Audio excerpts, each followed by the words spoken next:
اللهم صل على محمد وآل محمد. اعوذ باللہ من الشیطان اللعین الرجیم. بسم اللہ الرحمن الرحیم. الحمد للہ وکفی وسلام علی عبادہ الذین اصطفی. درود بھیجیے محمد علیہ.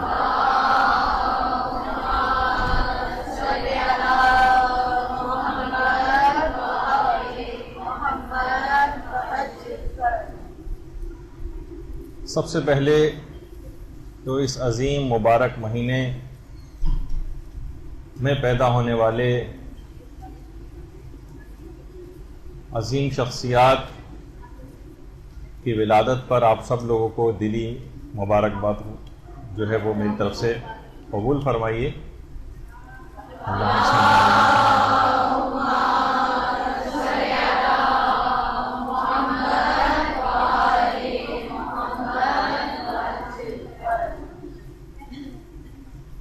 تین شعبان انتہائی مبارک ترین دن،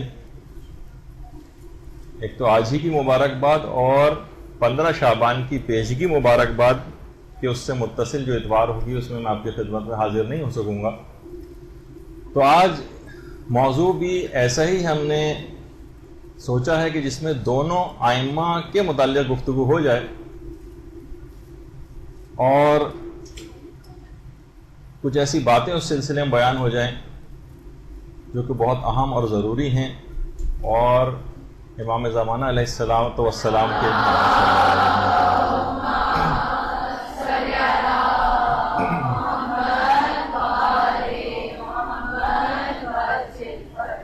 ان کے انتظار کرنے کے اس پیریڈ کے دوران منتظرین کی کیا ذمہ داریاں ہیں، یہ ہماری آج کی گفتگو کا عنوان بنے گا.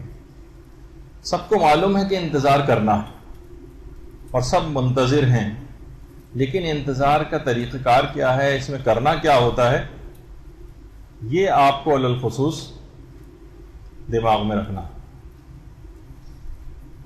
یہ بات کہی جاتی ہے علماء کی طرف سے کہ جہاد عاشورہ اور انتظار فرج اصل میں دونوں ایک ہی سکے کے دو رخ ہیں. جیسے کہ ابھی آگے چل کر ہم دلائل سے اس بات کو ثابت بھی کریں گے.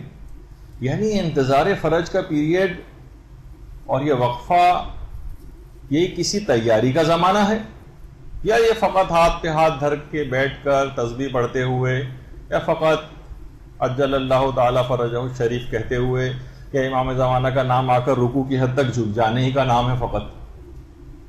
یہ اس کی کوئی مماثلت جہاد عاشورہ سے بھی. دیکھیے علماء یہ بات بھی بیان کرتے ہیں کہ عاشورہ میں حیات تشیع ہے اور انتظار فرج میں بقائے تشیع. عاشورہ قیام کا آغاز ہے اور انتظار فرج انجام کی طرف ایک پیش قدمی.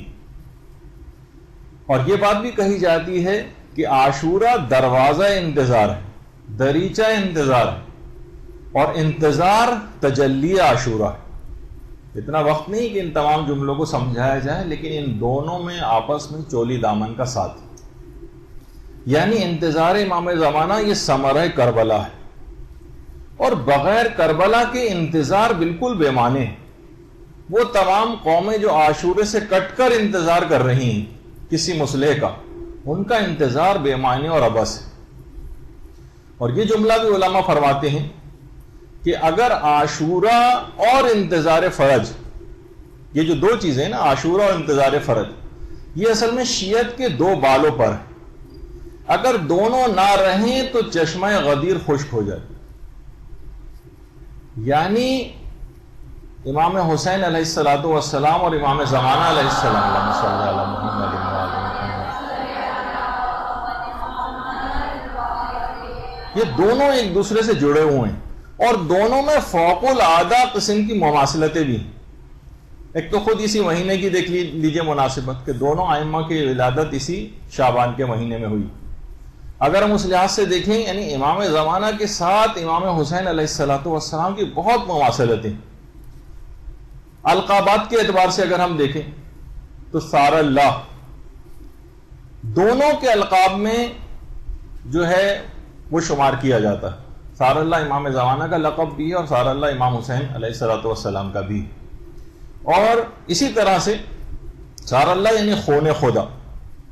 اب یہ اس کو مجازی معنوں میں کہا جاتا ہے، حقیقی ظاہر ہے کہ اس طور پہ نہیں کہا جا رہا کہ خدا کا کوئی خون ہوا کرتا، لیکن بہرحال ان کے اس طرح سے القاب میں. اسی طرح سے الوتر الموتور، جو اکیلے اور یک و تنہا کے معنوں میں الوتر الموتور، یہ امام زمانہ کا لقب بھی ہے اور یہی لقب امام حسین علیہ السلام کا بھی.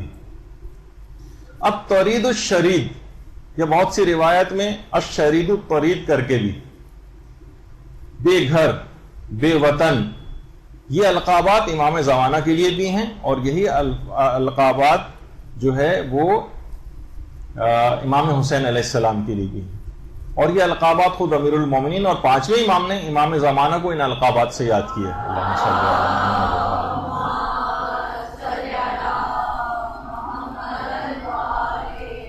اور باقاعدہ کمال الدین میں اور مصباح الظاہر میں اور مفاتی وغیرہ میں بھی زیارات میں امام زمانہ کے لیے یہ القابات استعمال ہوئے.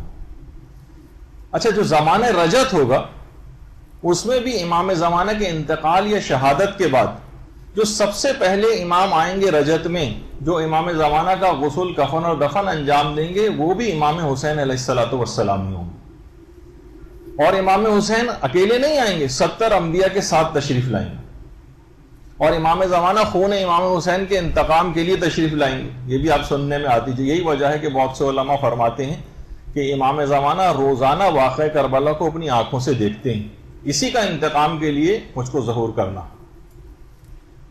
اور یہ بھی ہے باقاعدہ الزام الناصب، جو بہت مشہور کتاب ہے اس سلسلے میں، کہ امام نے خود اپنا تعارف بھی اس سلسلے میں یہی کروایا ہے کہ انا سمسام المنتقم، انتقام لینے کے حوالے سے خون امام حسین کا ان تمام مظالم کا انتقام لینا. یعنی ایک لحاظ سے امام حسین اور امام زمانہ ہر جگہ اس انداز سے ان کا آپس میں ساتھ.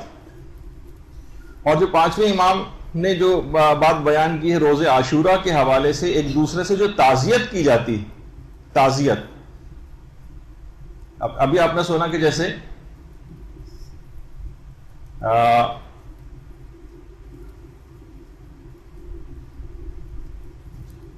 جو تعزیت بھی کی جاتی ہے اس میں بھی یہی الفاظ آئے ہیں، اعظم اللہ اجورنا بمصابن الحسین وجعلنا وإياكم من الطالبین بثارہ مع ولیہ الامام المہدی. یعنی اس کے الفاظ ہی یہی ہیں، مصباح المتحجد میں بھی ہے اور مفاتی میں بھی ہے کہ پروردگارہ امام حسین کی سوگواری کی برکت سے ہمارے اجر و ثواب میں اضافہ فرما، اور ہمیں اور آپ کو امام مہدی کے ہمراہ امام حسین کے خون کا بدلہ لینے والوں میں سے قرار دے. یعنی جہاں پہ بھی اس قسم کے الفاظ آئیں امام حسین اور امام زمانہ دونوں ساتھ ساتھ ہیں. اور یہی وجہ ہے کہ حضرت زہرا نے بھی حضرت محسن کی جب شہادت ہوئی تھی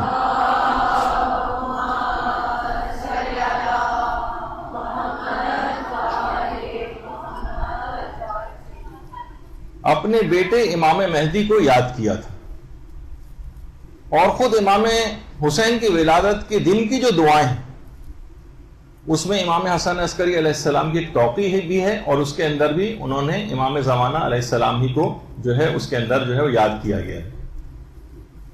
اچھا، یہ بات بھی ہے کہ اب دیکھیے ولادت جو 15 شعبان کو امام زمانہ کے سلسلے میں جب آپ اس کی اعمال پڑھیں گی مفاتی کے اندر، تو اس دن بھی زیارت امام حسین پڑھنے کی بڑی تاکید آئی. زیارت امام حسین کے لیے یا تو کوئی 15 شعبان کو ان کے روضے پر چلا جائے، یعنی ہے 15 شعبان کا دن ہے امام زمانہ کا، لیکن امام حسین کی زیارت کے لحاظ سے اس کے اندر تاکید آئی کہ جو کوئی بھی چاہے کہ 1,24,000 پیغمبروں کے ساتھ مصافحہ کرے، اسے چاہیے کہ وہ 15 شعبان کو امام حسین کی زیارت کے لیے جائے، یا اگر وہ وہاں نہیں جا سکتا تو کم سے کم دور سے ہی آپ کو یہ زیارت پڑھ لینا. اور روایات میں یہ بھی کہ 15 شعبان کو تمام ارواح انبیاء اور ملائکہ پروردگار سے اجازت طلب کرتے ہیں کہ وہ زیارت امام حسین کے لیے جائیں، لہٰذا ان کی زیارت کے لیے جانے والا 1,24,000 پیغمبروں کی ارواح سے مصافحہ کرتا ہے، اور ان میں وہ 5 اولو العزم پیغمبر حضرت نوح، حضرت ابراہیم، حضرت موسیٰ، حضرت عیسیٰ اور پیغمبر ختمی مرتبہ صلی اللہ علیہ وآلہ وسلم شامل۔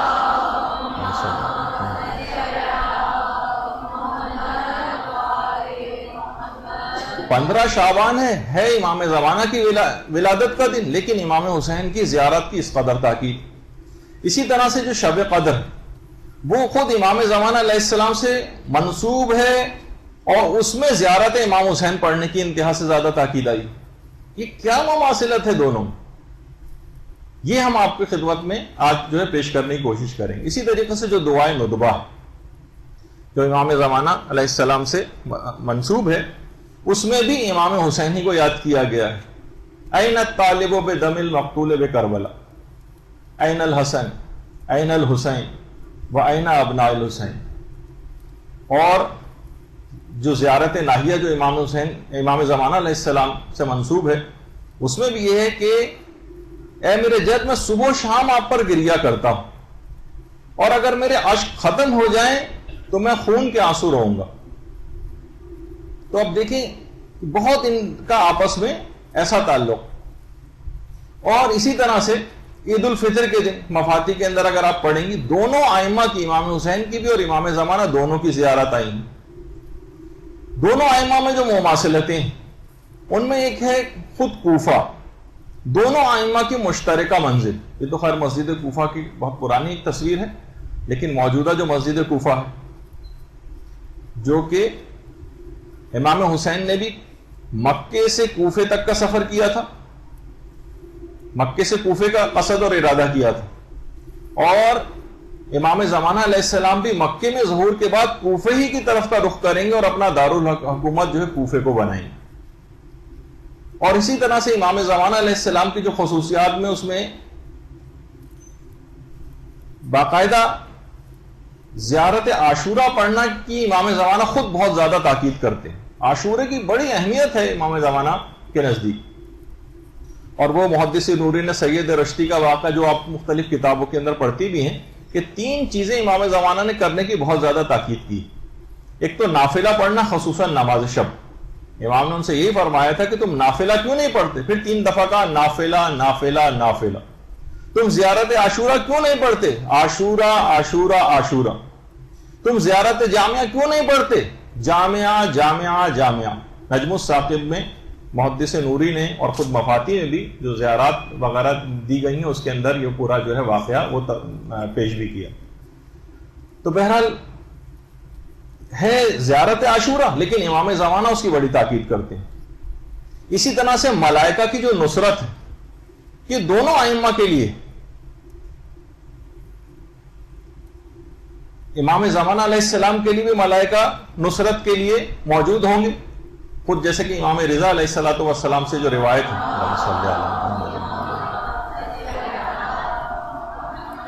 کہ 4000 فرشتے نصرت امام حسین کے لیے آئے تھے زمین پر۔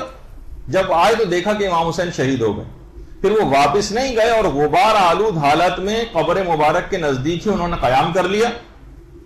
اور جب امام زمانہ علیہ السلام قیام کریں گے تو ان کے انصار میں یہ ملائکہ بھی شامل ہو جائیں گے۔ یہ زمین سے واپس نہیں گئے، بلکہ یہ شامل ہو جائیں گے امام زمانہ کی نصرت کرنے والوں میں۔ اور ان کا شعار اور نعرہ بھی وہی لستارات الحسین، انہیں امام حسین کا انتقام لینا، ان کا بھی یہی نعرہ۔ اچھا، دونوں ائمہ کائنات کی مظلوم ترین شخصیات ہیں، دونوں کی مصیبتیں بہت عظیم۔ خود امام حسین علیہ السلام کے لیے تو باقاعدہ جملہ بھی یہی آیا کہ لا یوم کا یوم کا یا ابا عبداللہ۔ واقعی جو عاشورے کے دن جو مصائب امام حسین علیہ السلام پر پڑے، اس دن سے زیادہ کوئی دن اس دن کا مقابلہ نہیں کر سکتا۔ اور خود امام زمانہ علیہ السلام نے بھی یہ بات کہی کہ میں کائنات کا مظلوم ترین شخص ہوں، جس پہ ہم پچھلی دفعہ جو امام زمانہ کی پچھلے سالوں میں گفتگو ہوئی ہے اس میں پورا واقعہ بھی نقل کیا تھا جب امام نے جملہ کہا تھا۔ اچھا، خود امام زمانہ مصائب امام حسین پڑھنے کے بعد اپنی تعجیل فرج کی دعاؤں کے لیے کہتے ہیں، باقاعدہ تاکید کرتے ہیں۔ صاحب مکیال المکارم شیخ آیت اللہ سید تقی موسوی اصفہانی وہ خود فرماتے ہیں کہ میرے ایک ساحل دوست نے خواب میں امام زمانہ علیہ السلام کو دیکھا تھا،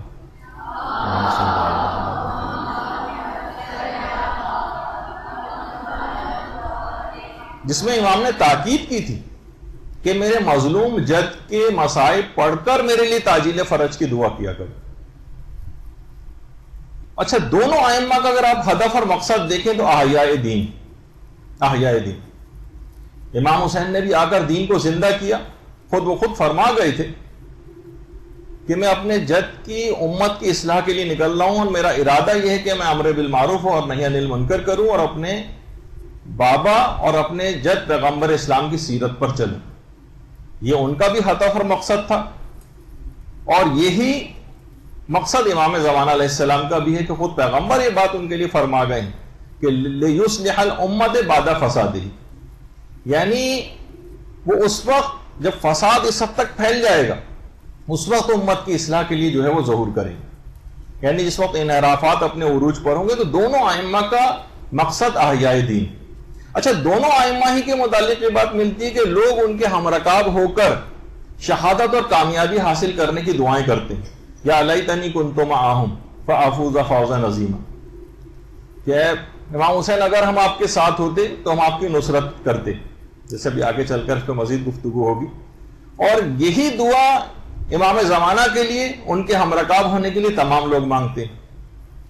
اچھا، اسی طرح سے جذب اور تسخیر قلوب، یہ دونوں ائمہ کی خصوصیات میں سے، دونوں ائمہ کا بہت فوق العادہ قسم کا جذب ہے اور تسخیر قلوب ہے۔ امام حسین کی محبت، ہر وقت ان کی یاد، ہر وقت ان کا تذکرہ، کبھی انسان اس سے سیر نہیں ہوتا۔ تلاوت قرآن کی طرح سے امام حسین کے فضائل اور مصائب ہیں کہ جس سے انسان کبھی سیر نہیں ہوتا، جس طرح تلاوت قرآن سے سیر نہیں ہوتا۔ اسی طرح یہی جذب اور یہی تسخیر قلوب امام زمانہ علیہ السلام کے لیے بھی، صاحبان ایمان ان کی یاد میں تڑپ رہے ہیں، ان کی یاد میں تڑپ رہے ہیں۔ اور یہ بھی ملتا ہے کہ خود امام زمانہ روز عاشورہ ایک روایت کے مطابق اس دن ظہور فرمائیں گے جس دن عاشورے کا روز ہوگا، یعنی ہر مقام اور ہر جگہ پر امام زمانہ کا امام حسین کے ساتھ ایک اتصال ہے۔ اچھا، اور ہم مواصلاتے اگر دیکھیں تو حقیقی انصار دونوں ائمہ کے انتہائی کم رہے۔ امام حسین کے مشہور قول کے مطابق 72 ان کے انصار کی تعداد تھی، بہت چنیدہ قسم کے جو اشخاص تھے ان کے نصرت کے لیے۔ اور یہی بات امام زمانہ کے لیے بھی ہے کہ حقیقی اور جو بڑے، جن کو جرنیلز کہا جائے، جیسے کہ روایتوں میں ملتا ہے کہ پوری دنیا کو 313 حصوں میں تقسیم کر دیں گے، اور ان میں ہر جگہ کے لیے ایک اپنا نمائندہ مقرر کریں گے، جن کی تعداد جب بھی 313 کہی جاتی ہے۔ یعنی دونوں ائمہ کی اصحاب جو تھے، ان کی جو حقیقی اصحاب اور انصار تھے، ان کی تعداد بہت کم، اور یہی وجہ ہے کہ خود امیر المومنین یہ بات بیان فرماتے ہیں امام زمانہ کے بلند مرتبہ اصحاب کی قلیل تعداد کے متعلق کہ میرے ماں باپ اس چھوٹی سی جماعت پر فدا ہو جو زمین میں نامعلوم، بہت کم افراد ہیں۔ اچھا، ایک اور جو مماثلت کہ دونوں ائمہ کے مشن اور ہدف پہ قوم نے توجہ نہیں دی۔ آج تک کسی نے نہ جانا کہ امام حسین نے قربانی کیوں دی تھی، بس ایک مبہم سا جملہ لوگوں کی زبان پر آ جاتا ہے، اسلام کے لیے قربانی دی تھی، بہت ویگ قسم کا جملہ ہے۔ یہی نا کہ اسلام بچ جائے تاکہ ہم اس پر عمل کر سکیں، اس وجہ سے قربانی دی تھی۔ ایسے اسلام کے لیے تو قربانی نہیں دی تھی نا کہ جو معطل اور بیکار پڑا رہے۔ نہ عزاداروں نے کوئی توجہ دی، اور نہ ہی زیادہ تر ذاکرین نے کوئی توجہ دی، نہ وہ کبھی ہدف اور مقصد امام حسین پر گفتگو کرتے نظر آتے ہیں، معدود چند علماء حقہ کے کہ جنہوں نے واقعی سلسلے میں حق ادا کیے، لیکن زیادہ تر ہم کو سننے میں نہیں آتا۔ یہی معاملہ امام زمانہ کے ساتھ بھی۔ یہ تو کہا جاتا ہے کہ وہ زمین کو آ کر گناہوں سے پاک کر دیں گے، عدل و انصاف سے پر کر دیں گے، مگر خود اپنی زندگیوں میں صاحبان ایمان گناہوں کو ختم کرنے پر تیار نہیں۔ یعنی کہا جاتا ہے کہ آج بھی اگر آپ انفرادی طور پر بھی خود کو گناہوں سے پاک کر لیں تو آپ کے لیے انفرادی طور پر بھی امام کا ظہور ہو سکتا ہے، آپ کے لیے امام ظاہر ہو سکتے ہیں، آپ کی ملاقات ان سے ہو سکتی، امام کے رخ زیبا سے پردہ آپ کے لیے اٹھ سکتا ہے۔ تو بہرحال یہ ایک بات ہے کہ دونوں ائمہ کے مشن اور مقصد پر قوم نے توجہ نہیں دی۔ اچھا، اگر دیکھیں تو دونوں ائمہ کی سیرت میں ملتا ہے کہ دونوں ائمہ کو خطوط تحریر کر کر کے بلائے جانے کی باتیں کی گئی۔ خود امام حسین کے لیے کوفے کے لوگوں نے کتنے خطوط لکھے، زبانی نصرت کے کتنے دعوے کی، جس کو بھی میرے پاس پڑھنے کا بھی ٹائم نہیں کہ اہل کوفہ کے نام جو ہے ان لوگوں اہل کوفہ نے امام کے نام کیا خط لکھا تھا، امام نے کیا جواب دیا تھا، لیکن زبانی نصرت کے دعوے کیے، امام کو بلایا مگر ان کا ساتھ نہیں دیا۔ یہی طریقہ امام زمانہ کے ساتھ بھی، آج بھی لوگ ان کو خطوط تحریر کرتے ہیں، ان کو عریضے تحریر کرتے ہیں، ان کو بلاتے ہیں، لیکن تیاری کوئی بھی نہیں کرتے۔ زبانی نصرت کے دعوے ہم سب کے پاس ہیں، لیکن ہم اس کے مطابق کام نہیں کرتے۔ بلا تو رہے ہیں ان کو، لیکن کرنے کے بعد کیا ہوگا؟ آپ تو تیاری نہیں ان کے ظہور کے لیے، بس ہم نے زبانی طور پر کچھ زیارات کے جملے سیکھ لیے ہیں، امام زمانہ کا نام آ جائے تو جھک جاتے ہیں، نام آ جائے تو مثلا درود پڑھ دیا جاتا ہے ان کے لیے، لیکن ہم ان کے اس فرامین کے مطابق عمل نہیں کرتے۔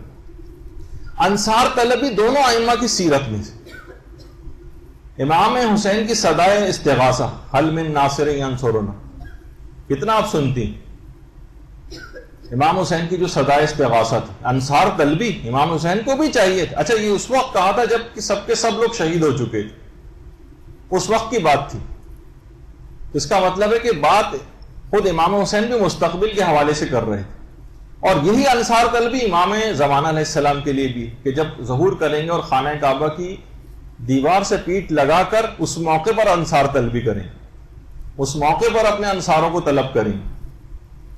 تو اور جب تک حقیقی انصار تیار نہ ہو جائیں، جب تک امام کا ظہور بھی نہیں ہوگا، اتنے افراد کا تیار ہونا بھی ضروری ہے۔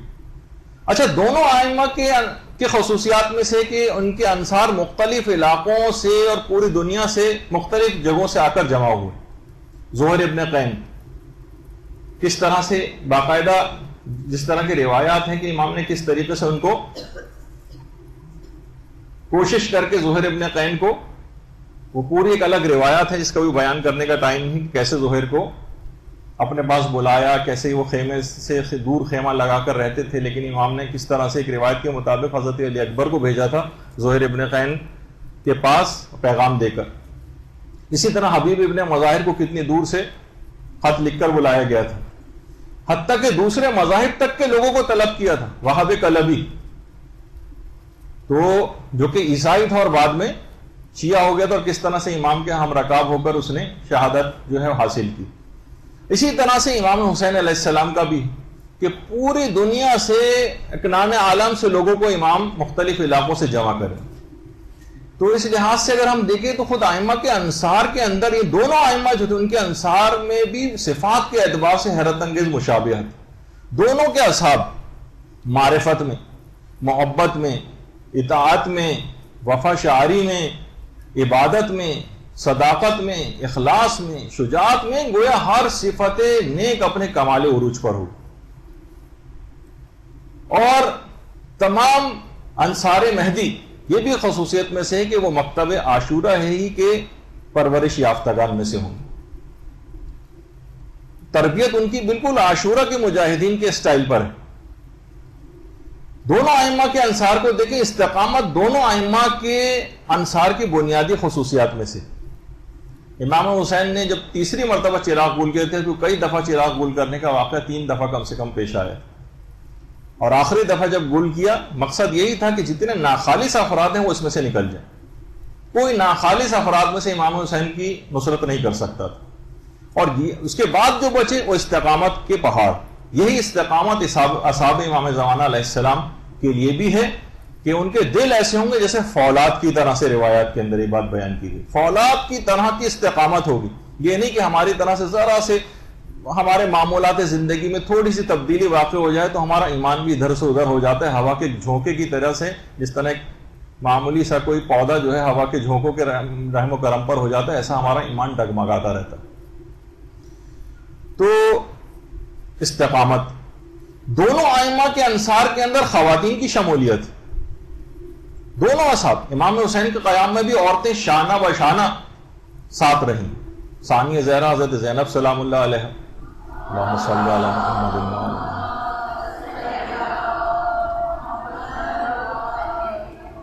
حضرت ام کلثوم، اس کے علاوہ ازواج امام حسین علیہ السلام اور زہیر کی بیوی دلہم، جس نے حضرت زہیر ابن قین کو باقاعدہ آمادہ کیا تھا اور کہا کہ تم شش و پوائنٹ میں پڑھ رہے ہو، امام حسین نے تم کو طلب کیا ہے اور تم جو ہے تذبذب کا شکار ہو، اور ایک غیرت دلائی تھی، اپنی زبان کو استعمال کیا تھا دلہم نے، دال لام ہے میم، دلہم نام تھا ان کا.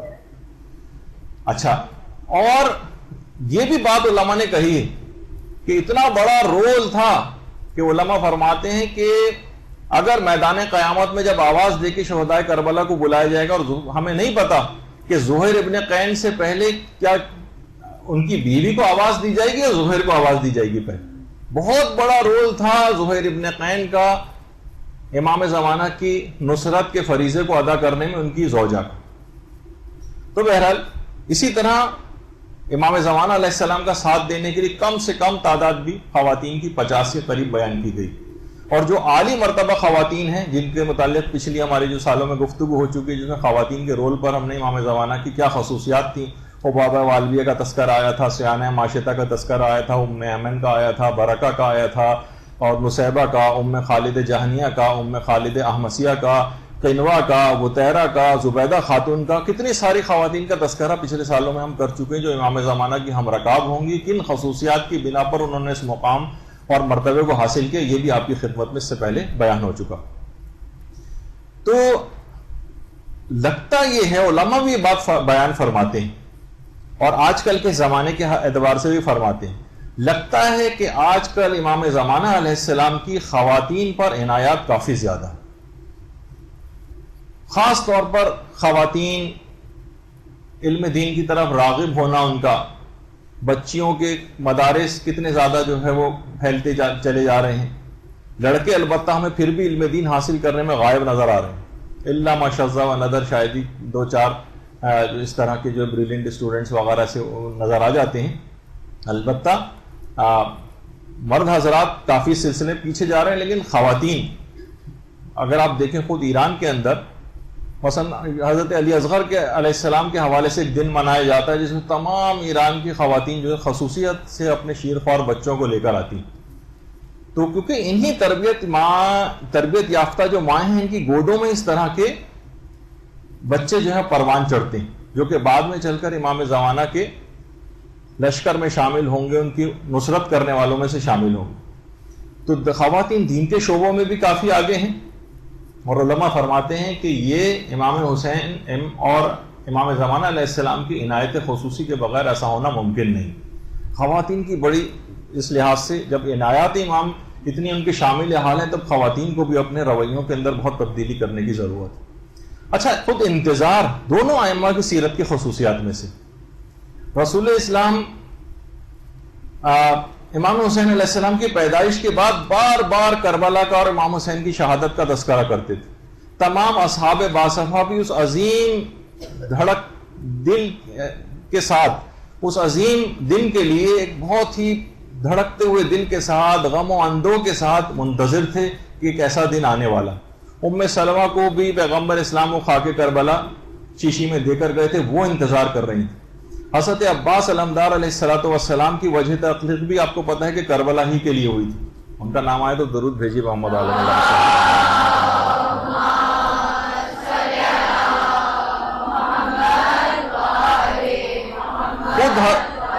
خود حضرت ابو الفضل العباس شدت سے انتظار کر رہے تھے کہ میری پیدائش کا مقصد یہ، میں اسی دن کے لیے پیدا ہوا ہوں.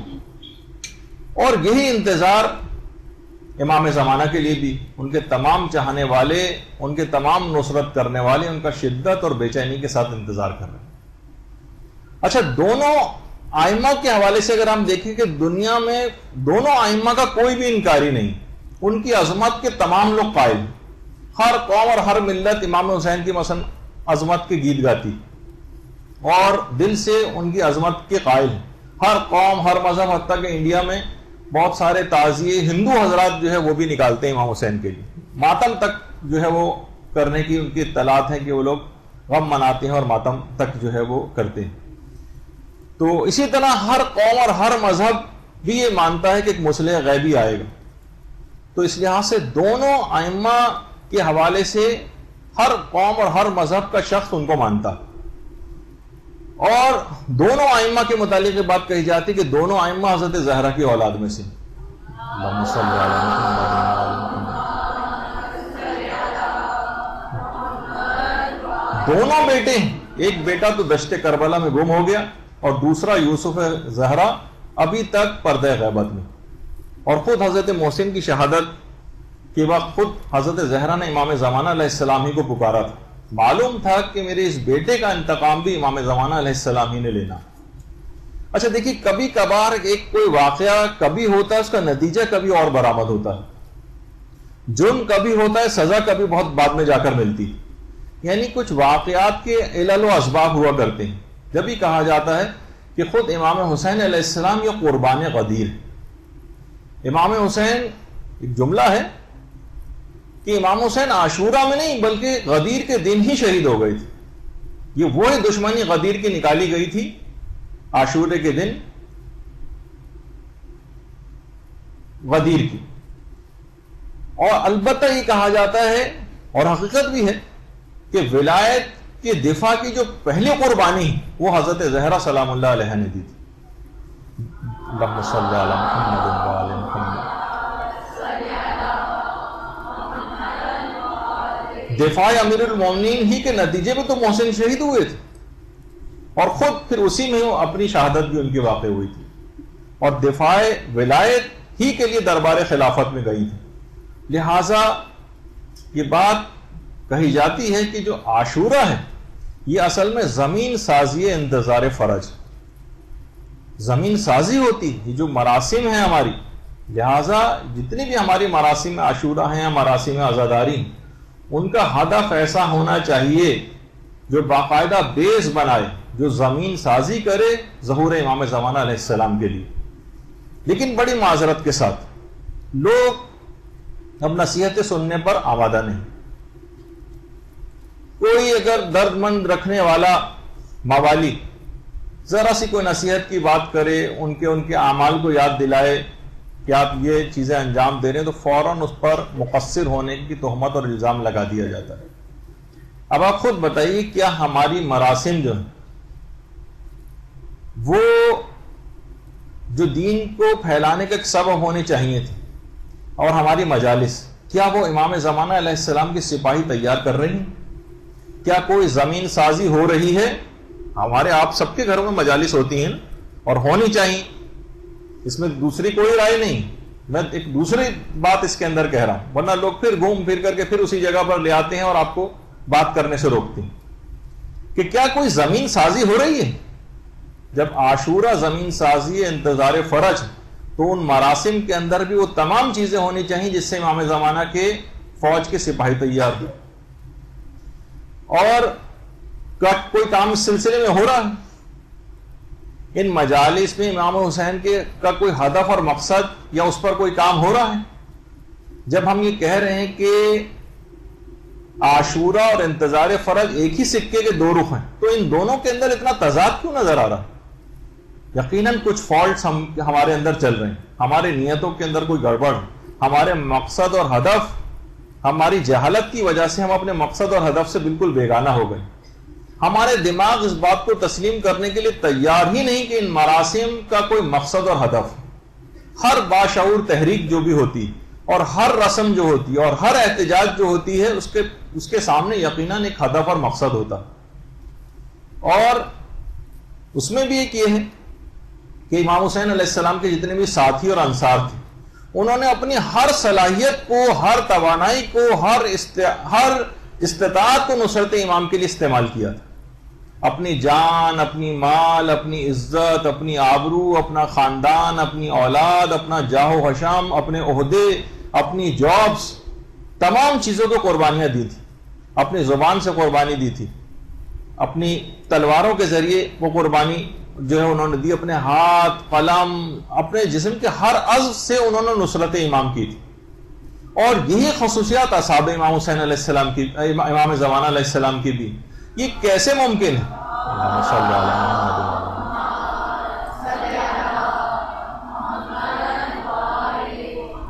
یہ کیسے ممکن ہے کہ اگر ہم ان کے مددگاروں، انصاروں کے اندر شامل ہوں تو ہم کس صلاحیت کی بنا پر ان کے انصار میں شامل ہو رہے ہیں جس سے ہم ان کی مدد کر سکیں؟ آپ صلاحیت بتائیے نا مجھے. ایک میں عمومی بات کر رہا ہوں، نہ ہمارے پاس علم ہے، نہ ہمارے پاس شجاعت ہے، نہ ہمارے پاس کردار ہے، نہ ہمارے پاس گفتار ہے، نہ ہماری عبادت اس قابل ہے، نہ ہماری پاس اطاعت ہے، نہ ہمارے پاس صداقت ہے، نہ ہمارے پاس عدالت ہے، نہ زہد و تقوی ہے، نہ قناعت ہے، نہ بصیرت ہے، کیا ہے ہمارے پاس نصرت امام کے لیے؟ اگر کسی کے پاس دولت ہے تو حق امام خمس دینے میں ٹال مٹول سے کام لے رہا ہے۔ عبادات کے نام پر فقط چند چکریں ہیں ہمارے پاس جو ہم زمین پہ لگاتے ہیں۔ نمازیں بے تحاشا قضا ہیں جو دین کی بنیاد ہے نماز۔ معمولی سے نزلہ زکام ہو جائے تو روزہ فوراً ہم قضا کر دیتے ہیں۔ اسراف میں بے تحاشا پیسہ اپنا گنواتے ہیں مگر خمس ادا نہیں کرتے۔ علم دین حاصل کرنے کا ہمارے پاس ٹائم نہیں ہے، کسی دینی اور فلاحی اداروں سے تعاون کرنے کا کبھی کچھ سوچتے ہی نہیں۔ یعنی اگر واقعتاً دیکھا جائے تو چند مجالس، مشاعرے اور ولادت و شہادت کے اگر SMS وغیرہ نکال دیں تو دین کے نام پر ہمارے پاس کچھ باقی نہیں بچے گا، کچھ باقی نہیں بچے گا۔ تو بار بار ایک چیز کا آپ تذکرہ سنتی ہیں، ولایت، جو کہ اتنا عظیم ترین، جسے نعمت عظمیٰ کہا جاتا ہے، ولایت امیر المومنین، کتنا نام اس کا لیا جاتا ہے مجالس کے اندر، کتنا شور ہم مچاتے ہیں۔ یہ کیسی ہم ولایت کو مانتے ہیں کہ کسی بھی شعبہ زندگی میں معصومین کے احکام کو پورا کرنے کو تیار نہیں، ہر شعبے میں ان کی مخالفت کر رہے ہیں اور پھر بھی خود کو پروردہ ولایت سمجھتے ہیں۔ یہ جھوٹ ہے، یہ خود کو دھوکہ دینا ہے، یہ زبانی جمع خرچ ہے جو ہم کرتے ہیں۔ اچھا، اب ہر شخص دماغ میں، ہر شخص کا ایک سوال ہے کہ ہم کیسے انصار امام میں شامل، کیسے؟ تو دیکھیے، جو عاشورہ کے انصار تھے ان کا انتخاب کن بنیادوں پر ہوا تھا؟ جو ان کا طریقہ کار ہوگا وہی امام زمانہ علیہ السلام کا طریقہ کار ہوگا۔ عاشورہ کے منتخب کردہ افراد جو تھے ان کا انتخاب کس بنیاد پر ہوا تھا؟ عاشورہ کے دن کے حوالے سے تو ظاہر ہے کہ وہ مستقبل میں وہ دن پیش آنا تھا، یقیناً ان کی عام زندگی میں عظیم کردار کی وجہ سے ان کا انتخاب ہوا تھا، جو عمومی زندگی میں گزار رہے تھے، یا علم امامت سے ان کے اندر کسی جوہر قابل کی شناخت ہو گئی تھی۔ کچھ کی تو پچھلی زندگیاں اس بات کی گواہ تھیں، اور کچھ علم امامت سے امام نے پہچان لیا تھا، جیسے زہیر کے معاملے میں پہچانا تھا، جیسے وہاب کلبی کے متعلق اس جوہر قابل کو امام نے شناخت کر لیا تھا، اور اس کے اندر سے کہ جب ان کے جد جب وہ تلوار چلاتے تھے تو ان کی نسلوں تک کو وہ تلوار دیکھ لیا کرتی تھی، اور معائنہ کرتے تھے کہ ان میں کوئی مومن پیدا ہونے والا اگر ہے تو اس کافر کو چھوڑ دیا کرتے تھے۔ تو یہی بات خود امام حسین کے لیے بھی تھی کہ ان کے اندر کوئی ایسے جوہر قابل کی شناخت، اگر ان کے اندر کوئی ایسا جوہر قابل موجود تھا تو علم امامت سے اس کی شناخت ہو گئی تھی۔ لیکن دیگر جتنے بھی افراد تھے وہ عام زندگی کے اندر ان کا ایک عظیم کردار موجود تھا جس کی بنا پر ان کا انتخاب ہوا تھا۔ حضرت حر، وہاب کلبی، زہیر وغیرہ، ورنہ جہاد کربلا تو ظاہر میدان جنگ میں ہوا تھا، چند دنوں میں وہ جنگ ختم ہو گئی تھی۔ یعنی جو انتخاب تھا جہاد کربلا کے حوالے سے، اس کا جو ایلیجیبلٹی کرائیٹیریا تھا یا جو ریکوائرمنٹ جسے کہا جاتا ہے، وہ عظیم کردار تھا ان کا جو عمومی زندگی میں جو انہوں نے اپنایا ہوا تھا، جس کی بنا پر امام حسین نے ان کا انتخاب کیا تھا۔ اور یہی طریقہ کار امام زمانہ علیہ السلام کا بھی ہوگا، یعنی جو فٹنس سرٹیفکیٹ رکھتا ہوگا کہ میں اس کاروان میں شامل ہو سکتا ہوں، یعنی کچھ شرائط ہیں، کچھ ریکوائرمنٹس ہیں کہ جن پہ پورا اترنا چاہیے نصرت امام کے لیے، ورنہ یقیناً آپ کو پتا ہے کہ ہمیں تماشائی کے طور پر تو نہیں اٹھایا جائے گا نا ہماری قبروں سے کہ آئیے امام زمانہ نے ظہور کیا، ذرا چل کر دیکھتے ہیں کیا ہو رہا ہے اس زمانے میں۔ ہم تماشائی کی طرح، جس طرح ہم ٹی وی وغیرہ دیکھتے ہیں اس میں چینل بدل بدل کے دیکھ رہے ہوں گے کس جگہ پہ کیا ہو رہا ہے، اس لیے تو نہیں اٹھایا جائے گا، نصرت امام کے لیے اٹھایا جائے گا۔ اس کا کوئی ایلیجیبلٹی کرائیٹیریا ہے، کچھ شرائط کے اوپر پورا اترتے ہیں تو پھر اس کے اندر شامل ہو سکتے ہیں۔ اب ہم چند کرائیٹیریاز کا تذکرہ کرتے ہیں۔ پہلا، سب سے پہلی چیز علم ہونا چاہیے۔ جاہل افراد امام زمانہ کے لشکر میں شامل نہیں ہو سکے۔ حبیب ابن مظاہر کے متعلق ملتا ہے، حبیب ابن مظاہر، درود بھیجیے محمد صلی اللہ علیہ وسلم۔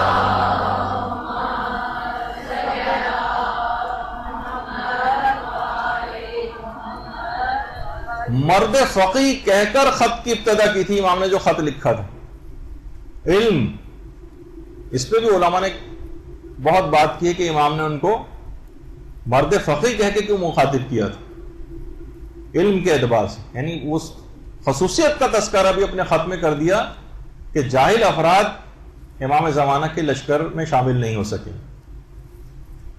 حبیب، دیکھیں ان کی باقاعدہ ایران کے اندر باقاعدہ جب جنگ ہو رہی تھی تو ایک دستہ حبیب ابن مظاہر کے نام سے تشکیل دیا گیا تھا، جس میں بہت زیادہ بوڑھے افراد نے شرکت کی تھی، اور اپنی، اب صرف یہ نہیں کہ جس طرح کے ہمارے ہاں بہت سارے بوڑھے افراد کو ایسی سامنے ڈسپلے کے لیے لے آتے ہیں، نہیں، باقاعدہ انہوں نے اپنے جانوں کی قربانیاں دی ان بوڑھے افراد نے۔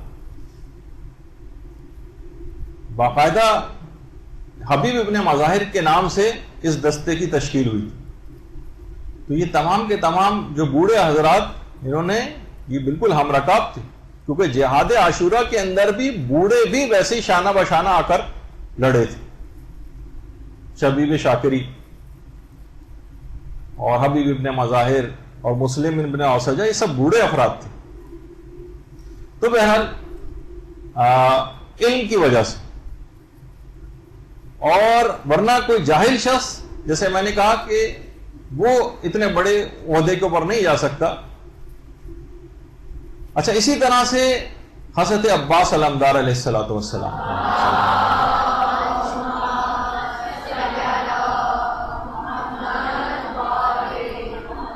ان کی خصوصیات میں بھی عمومی زندگی کے اعتبار سے ملتا ہے کہ انہیں علم ایسے بھرایا گیا تھا جیسے پرندہ اپنی چونچ سے اپنے بچے کو دانہ بھراتا، آئمہ کی طرف سے۔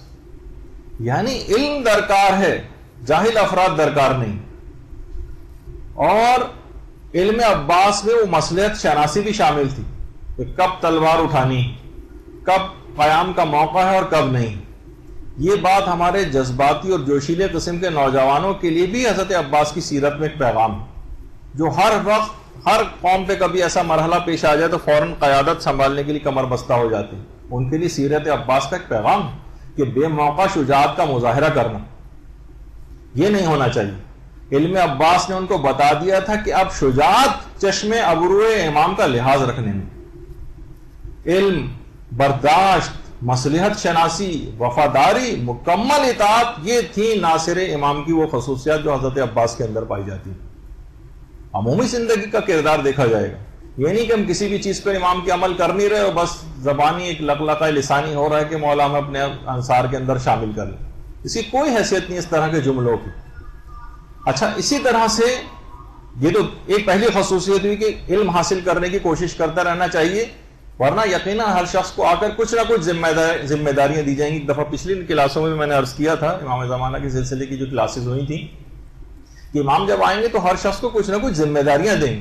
آپ نے کچھ علم حاصل کیا ہوگا تو آپ کی ذمہ داری لگائی جائے گی کہ آپ فلاں مدرسے کے اندر، امام زمانہ کی طرف سے ذمہ داریاں لگائی جائیں گی کہ آپ کو کون سا کام انجام دینا ہے۔ جب نہ کوئی علم حاصل کیا ہے، نہ کوئی صلاحیت حاصل کی ہے، تو کس بنیاد پہ اٹھایا جائے گا؟ کیا کریں گے آپ اٹھ کر، سوائے کہ بوجھ بنیں گی؟ راشن کا آپ کے لیے انتظام کیا جائے گا، یعنی آپ اور بجائے امام کا ساتھ دینے کے بوجھ بن جائیں گے ان کو۔ تو ایسی صلاحیت حاصل کرنی جس میں علم سب سے پہلی چیز۔ دوسری چیز تقوی اور اخلاق حسنہ، اس سے متصف ہونا، یعنی دونوں ائمہ کے انصار کا جو شیوہ ہے وہ تقوی اور پرہیزگاری اور اخلاق حسنہ، یہ ائمہ کے انصار کی بنیادی خصوصیات میں سے۔ سارے ائمہ ہی یہ بات کہتے رہے، خود امیر المومنین علیہ الصلوۃ والسلام بھی اور امام صادق بھی، اللہم صلی علی محمد اعینون بورع و اجتہاد و عفت و سداد، تقوی، سخت محنت اور کوشش، پاک دامنی اور سچائی سے میری مدد کرو، یہ کہہ کے گئے۔ اور یہ وہی بات ہے کہ جو احادیث میں امام زمانہ کے اصحاب کے متعلق بھی بات کہی گئی کہ اگر کوئی شخص یہ چاہے کہ وہ خود کو حضرت قائم کے دوستوں میں شامل کرے تو اسے چاہیے کہ ہر حال میں تقوی اور محاسن اخلاق سے خود کو آراستہ کرے، نفس کشی کرے، نفس کے ساتھ جہاد کرے، تب وہ صحیح منتظر امام زمانہ بن سکے گا اور ان کے انصار میں شامل ہو سکے گا۔ یہ ایلیجیبلٹی کرائیٹیریاز بتا رہا ہوں، اگر اس کے اوپر کوئی پورا نہیں اترا تو امام زمانہ کے انصار میں شامل نہیں ہو سکے گا۔ اور جہاد بالنفس کر لیا تو کتنی ہی چیزیں، دنیا کی مشکلات بھی ساری حل ہو جاتی۔ اور وہ نہیں ملتا کہ جب امام معصوم کو قید کر دیا گیا تھا اور ان کے اوپر شیر چھوڑ دیے گئے تھے تو شیر کس طریقے سے جا کر امام کے قدموں میں جا کر بیٹھ گئے تھے اور گویا سجدے کرنے کی حالت جیسی ہو گئی تھی ان کی. تو امام نے یہ فرمایا تھا کہ جو بھی تقوی و پرہیزگاری سے کام لے گا تو وہ جنگلی جانوروں پہ اپنے سامان کو بھی بار کر سکتا ہے. جس طرح گدھے گھوڑے کے اوپر اپنے سامان کو بار کیا جاتا ہے اس طرح سے موتیو فرما بردار ہو جاتے ہیں. تو اب دیکھیں جو بھی ناصران امام زمانہ میں شامل ہونا چاہے اسے چاہیے کہ وہ اصحاب امام حسین کی سیرت اور ان کی خصوصیات کو تلاش کرے, خود کو اس سے متصف کرے, تب ہی وہ مددگار امام زمانہ میں شامل ہو سکے. تیسری خصوصیت عبادت ہے. امام حسین کی اصحاب کی جو خصوصیت ہے, خاص طور پر جو شب عاشور تمام اصحاب امام حسین علیہ السلام نمازوں میں, دعاؤں میں, مناجات میں, رکوع و سجدے کے اذکار, تلاوت قرآن کی آوازیں, مناجاتیں اور خدا کے حضور گریہ و زاری کی آوازوں سے گونج رہی. ان تمام آوازوں نے خیام حسینی کو اپنی لپیٹ میں لیا ہوا تھا. یہی خصوصیات اب امام زمانہ کے جو انصار بنیں گے ان کے اندر ہونی چاہیے. عبادات کے اندر ایسا ہی ان کو آگے ہونا چاہیے, دعاؤں میں ویسے ہی آگے ہونا چاہیے, خواتین کو پردے اور اپنی عفت کی حفاظت کے لحاظ سے ایسے ہی کردار جو ہے اپنانا پڑے گا. دعاؤں کے حوالے سے یعنی ایسا نہیں ہے کہ ان دعاؤں کو, اذکار کو اور اس کے علاوہ جو نمازیں ہیں اور جسمانی عبادات ہیں ان سے بہت سے لوگ ذرا غافل ہو جاتے ہیں اور کہتے ہیں بس فقط عمل ہونا چاہیے, کیا کہ آپ فقط جو ہے بس دعائیں اور اذکار ہی پڑھے جا رہے ہیں. یقیناً افراط و تفریط نہیں ہونی چاہیے, لیکن یہ خود بھی ایک مطلوب چیز ہے اور یہ اصحاب امام حسین کی خصوصیات میں سے تھا. اور شب عاشور جیسی رات کہ باقاعدہ ایک رات کی جو مہلت لی گئی تھی اس کے اندر یہ تمام چیزیں ہو رہی تھیں. تو بہرحال اسی طرح سے تو یہ آپ کو بھی ان خصوصی عبادات کے لحاظ سے اس خصوصیت کو پیدا کرنا پڑے گا, کیونکہ ہمیں امام حسین کے اصحاب میں یہی خصوصیات نظر آئی تھیں اور امام زمانہ کے جو انصار ہوں گے ان کے اندر بھی وہی خصوصیات ہوں گی کہ جو کہ امام حسین کے اصحاب میں تھیں. اور اس کے بعد جو اگلی خصوصیت ہوگی وہ دونوں ائمہ کے حوالے سے وہ ثابت قدمی, ان کے انصار ثابت قدمی.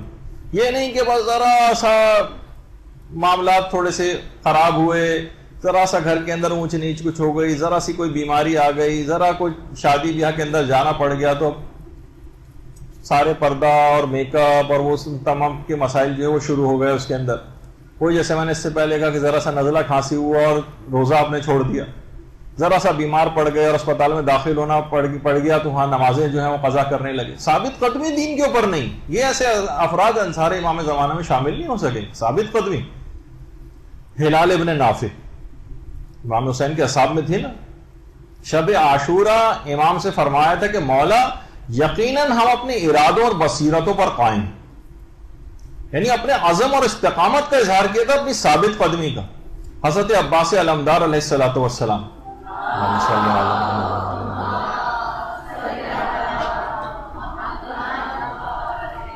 ان تمام افراد کی سیرت کے اوپر عمل کر کے ہی آپ انصار امام میں شامل ہو سکتے ہیں. شب عاشور امام حسین سے کہا تھا حضرت عباس نے, ہماری جان آپ پر فدا ہو, ہم مرنے کے بعد بھی اپنے خون آلود نرخروں اور حلقوں سے اور اپنے ہاتھوں اور چہروں سے آپ کی حمایت جاری رکھیں.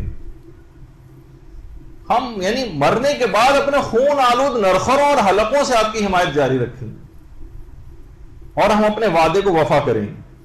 اور یہی استقامت امام زمانہ علیہ السلام کے انصار میں بھی ہے. یہ نہیں کہ بس شادی ہوئی تو مدرسے کو اور علم دین کو خیر آباد کہہ دیا, ذرا بچے ہوئے اور گھر کی مصروفیات ہوئی تو تبلیغات کو فراموش کر دیا, اب دین کے لیے کوئی وقت نہیں رہا. جس کے پاس دین کو دینے کے لیے کوئی ٹائم نہیں, انصار امام میں شامل ہونے سے وہ رہ جائے گا. اس کا نام لکھ کر وہاں وہ افراد بھی اپنا ٹائم ضائع نہیں کریں گے. آپ کے پاس نہیں ہے نا ٹائم, تو وہ بھی ٹائم ضائع نہیں کریں گے ان انصار امام کی لسٹ میں آپ کے نام کے اندراج پر. نوجوان ہیں, بس وہ اچھی جاب, بزنس اور اس میں ایسا منہمک ہیں کہ اب دین کی ان کو کوئی گویا فکر ہی نہیں رہی. استقامت ہونی چاہیے دین کے اندر, چاہے دنیا کا کوئی بھی کام کسی بھی پروفیشن میں آپ ہوں, لیکن دین کے لیے کچھ وقت ضرور نکالنا. یہ تیسری یا چوتھی خصوصیت تھی ثابت قدمی. پانچویں خصوصیت ہمیں نظر آتی کہ مسلسل خدا کی طرف توجہ، مسلسل خدا کی طرف توجہ. حضرت زینب سلام اللہ علیہ نے اللہم صلی علی محمد وعلی محمد، جب شہادت امام حسین ہو گئی تھی تو اس وقت ایک جملہ کہا تھا لاشے پر آ کر کہ اللہم تقبل منا ھذا القربان، پروردگارا یہ قربانی ہماری طرف سے قبول فرما. مسلسل یعنی اس موقع پر بھی خدا کی یاد کہ انسان کا اس وقت دماغ معاف ہو جاتا ہے اتنے مصائب کو دیکھنے کے بعد، لیکن اس موقع پر لاشے پر آ کر یہ بات کہنا، جسم اقدس کے پاس آ کر اس بات کو کہنا کہ پروردگار اس قربانی کو قبول فرما. اور جب ابن زیاد کے دربار میں ثانیہ زہرا پہنچی تھی تو اس نے کہا تھا نا دیکھا کہ تمہارے بھائی کے ساتھ خدا نے کیا سلوک کیا، تو ثانیہ زہرا نے اس وقت کیا کہا تھا؟ ما رأیت الا جمیلا، ہم نے اس پورے واقعے میں سوائے اچھائی اور خیر اور خوبصورتی کو کچھ بھی نہیں دیکھا. یہ جملہ انہوں نے کہا تھا.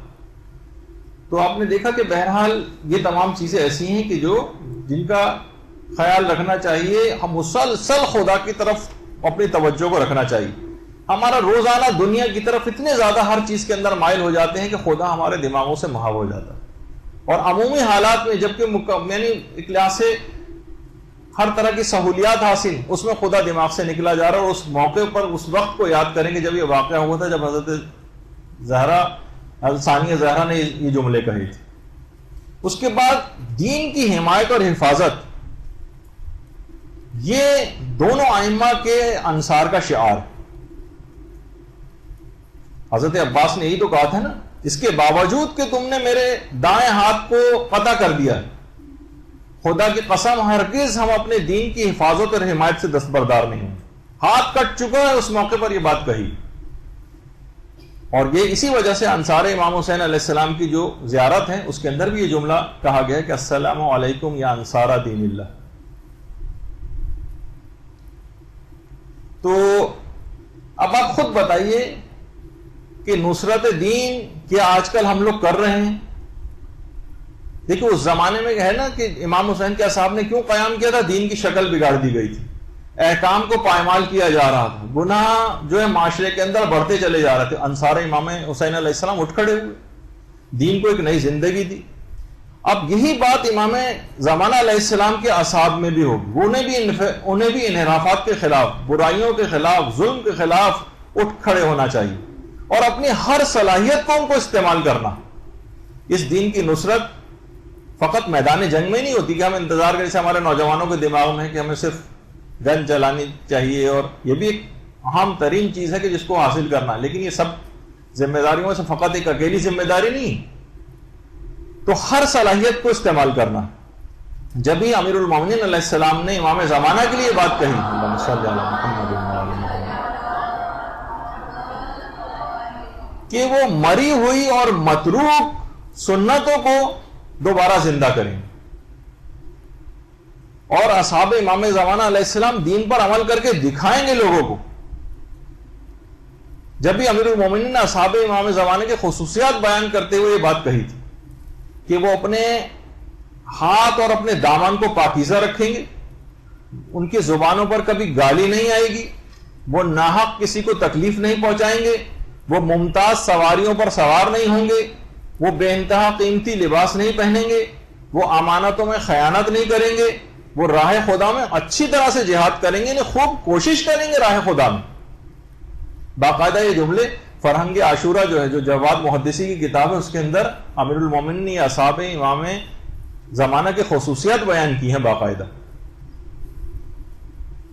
اور خود ہمارے 11ویں امام، امام حسن عسکری علیہ السلام باقاعدہ بہار الانوار کی 52ویں جلد 52 جو ہے، اس میں کہ اصحاب امام زمانہ جو دینی احکام کے سامنے سر تسلیم خم کیے ہوئے ہوں،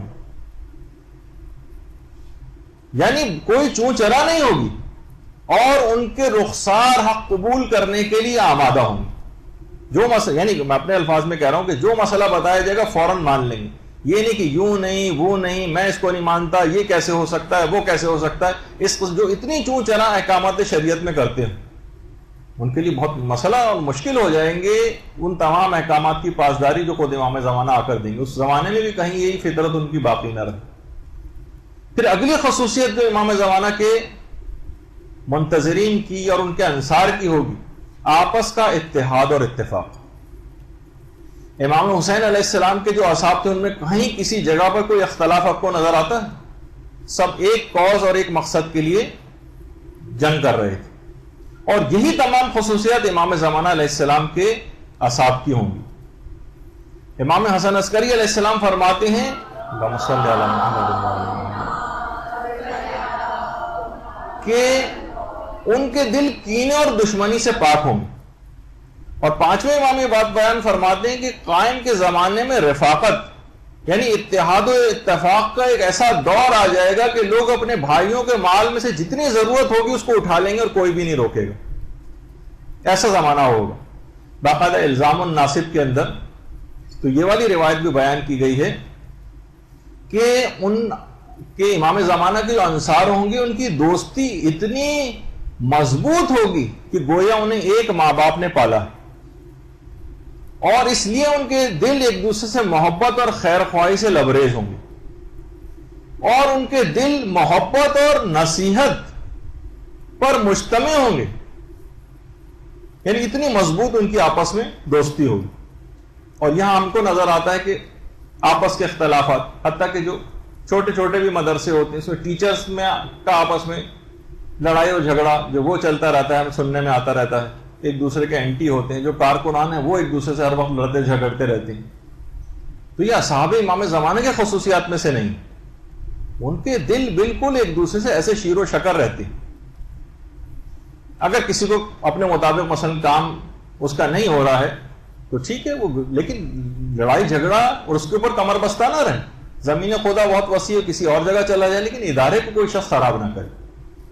تو بہرحال یہ خصوصیت کے ساتھ ہے کہ ان کے یعنی جو اصحاب امام زمانہ ہوں گے وہ آپس میں مکمل اتحاد اور اتفاق ہوگا، ایک دوسرے کے ساتھ لڑائی جھگڑا نہیں کریں. اس کے علاوہ پھر شجاعت و دلیری یہ خود اصحاب امام حسین کی خصوصیات میں سے تھی، اور یہی خصوصیت امام زمانہ کی ہوگی. اور فقط ایسا نہیں کہ فقط یہ جنگ سے ہی مربوط ہو. ہم کہتے ہیں ہمارے دماغ میں شجاعت کا فقط وہی تصور آتا ہے کہ بس میدان جنگ میں جوان مردی کے ساتھ لڑنا، وہ بھی ایک پہلو ہے اور اہم ترین پہلو. لیکن عام زندگی میں بھی جو شجاعت کے مظاہرے کہ جس وقت آپ میدان جنگ میں نہیں، آپ کے کیا خیال ہے کہ حضرت زینب سلام اللہ علیہ نے کہ تلوار سے کوئی جہاد کیا تھا اور اپنی شجاعت دکھائی تھی؟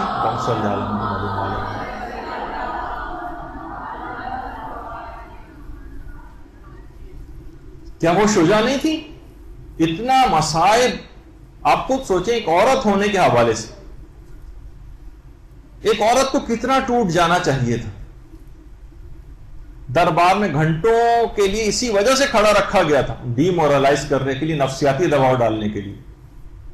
اور اس سے پہلے کی بھوک اور پیاس اور مصائب اور جسمانی کمزوری جس کے متعلق آپ پڑھتی ہیں، جو خواتین آپ کے جو نماز بیٹھ کر پڑھنے کے مسئلے ہیں، کتنے ایکسٹریم کے اوپر جا کر نماز میں بیٹھنے کی اجازت ملتی.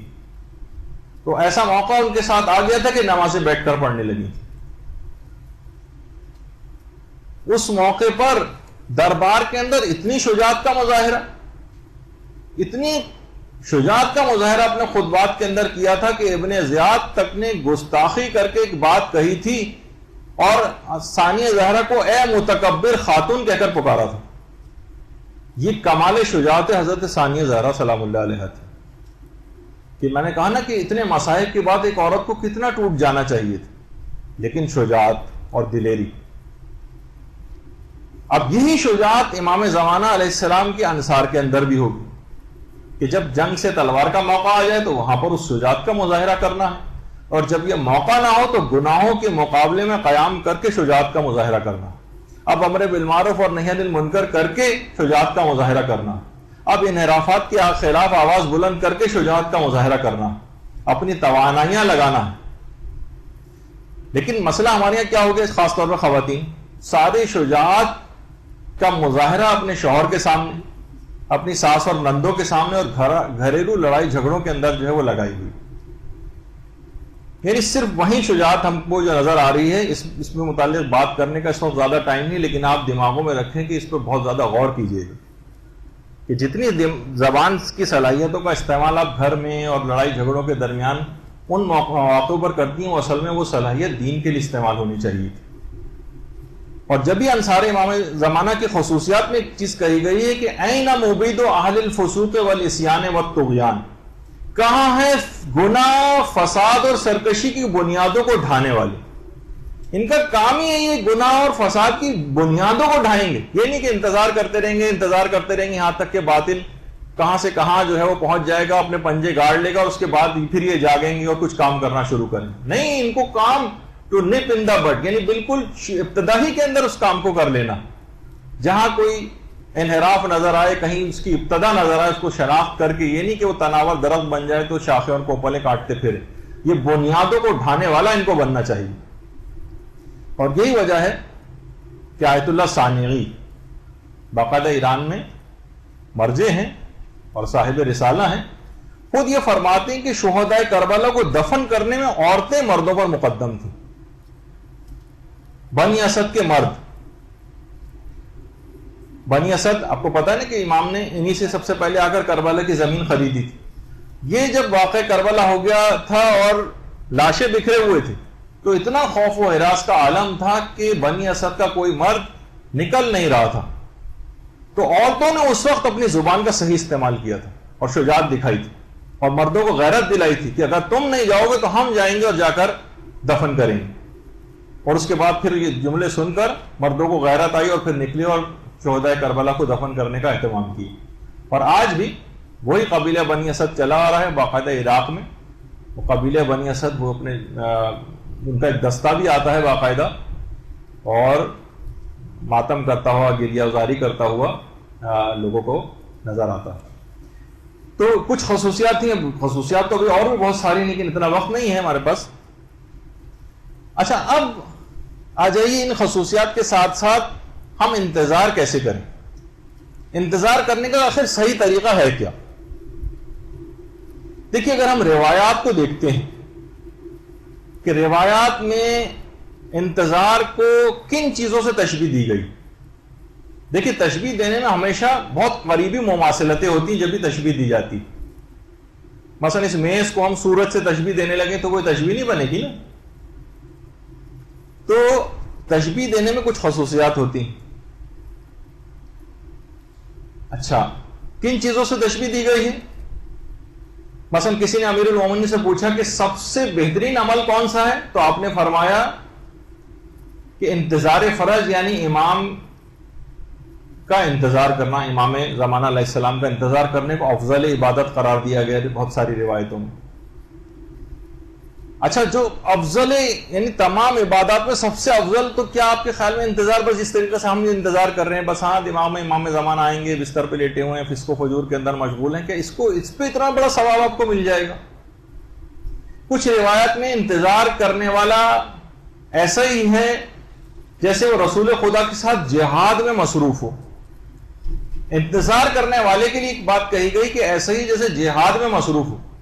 تو آپ کے خیال میں ہم کیا یہاں پر کیا ایسی زندگی ایسا انتظار کر رہے ہیں؟ یعنی اتنا بڑا ثواب دیا جا رہا ہے اس میں کہ جیسے پیغمبر اسلام کے ساتھ جہاد کے اندر کوئی شخص مصروف.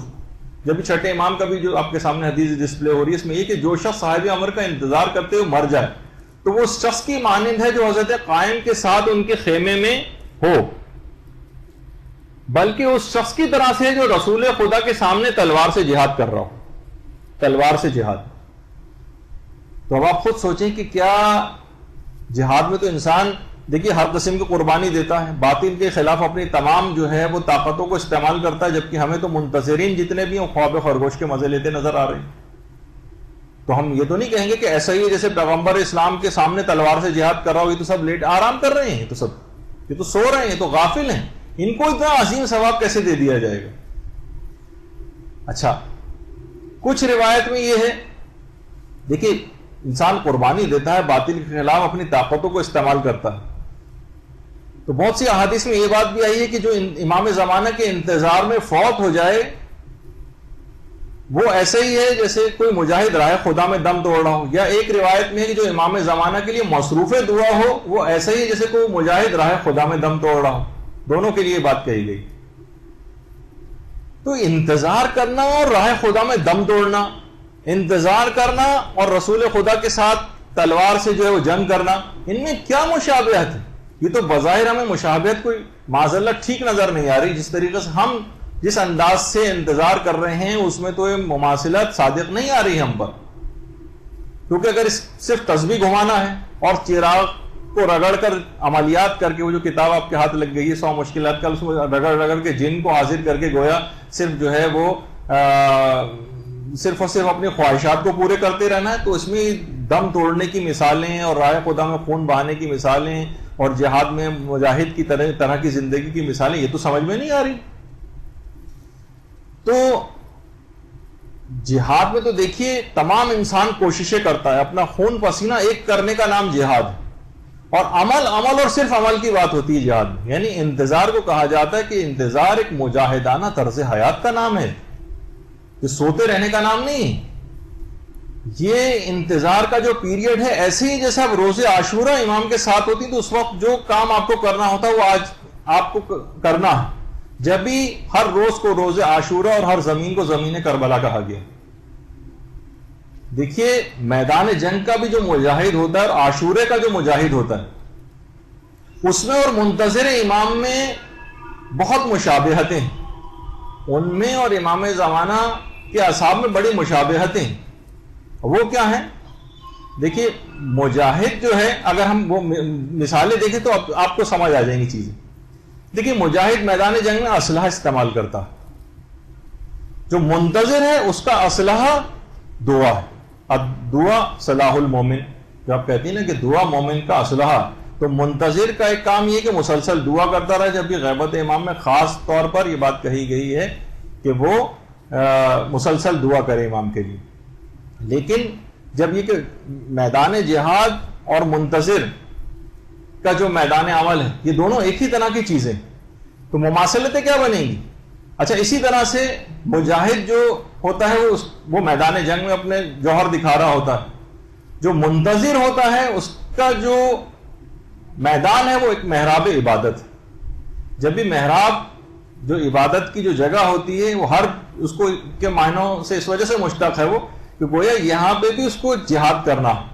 اور منتظر کا جو میدان جنگ ہے وہ نفس امارہ اور شیاطین اور گناہوں سے اور انحرافات دینی کے ساتھ جہاد ہے.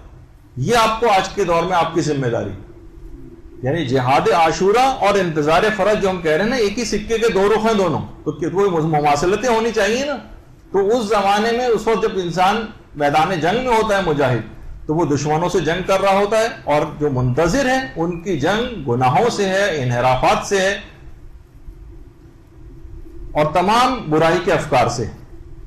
جو منتظر کا جو میدان جنگ ہے اصل میں وہ اس کا نفس امارہ. اچھا اب یہ بھی بات کہی جاتی ہے کہ دیکھیے مجاہد جو ہوتا ہے میدان جنگ میں اپنے علم کو بلند کرتا ہے، علم کو، اور منتظر کے علم اس کے دستے دعا ہیں، اور وہ بازو ہیں جن سے وہ دین کے کام کرتا ہے. مجاہد دیکھیے میدان جنگ میں رجز پڑتا ہے. منتظر کے جو رجز ہیں وہ استغاثہ امام زمانہ. مجاہد جنگ میں نعرہ تکبیر اور نعرہ حیدری بلند کرتا ہے. جو منتظر ہے وہ دینی انحرافات کے خلاف اور گناہوں کے خلاف جو ہے وہ اپنی آواز کو بلند کرتا ہے.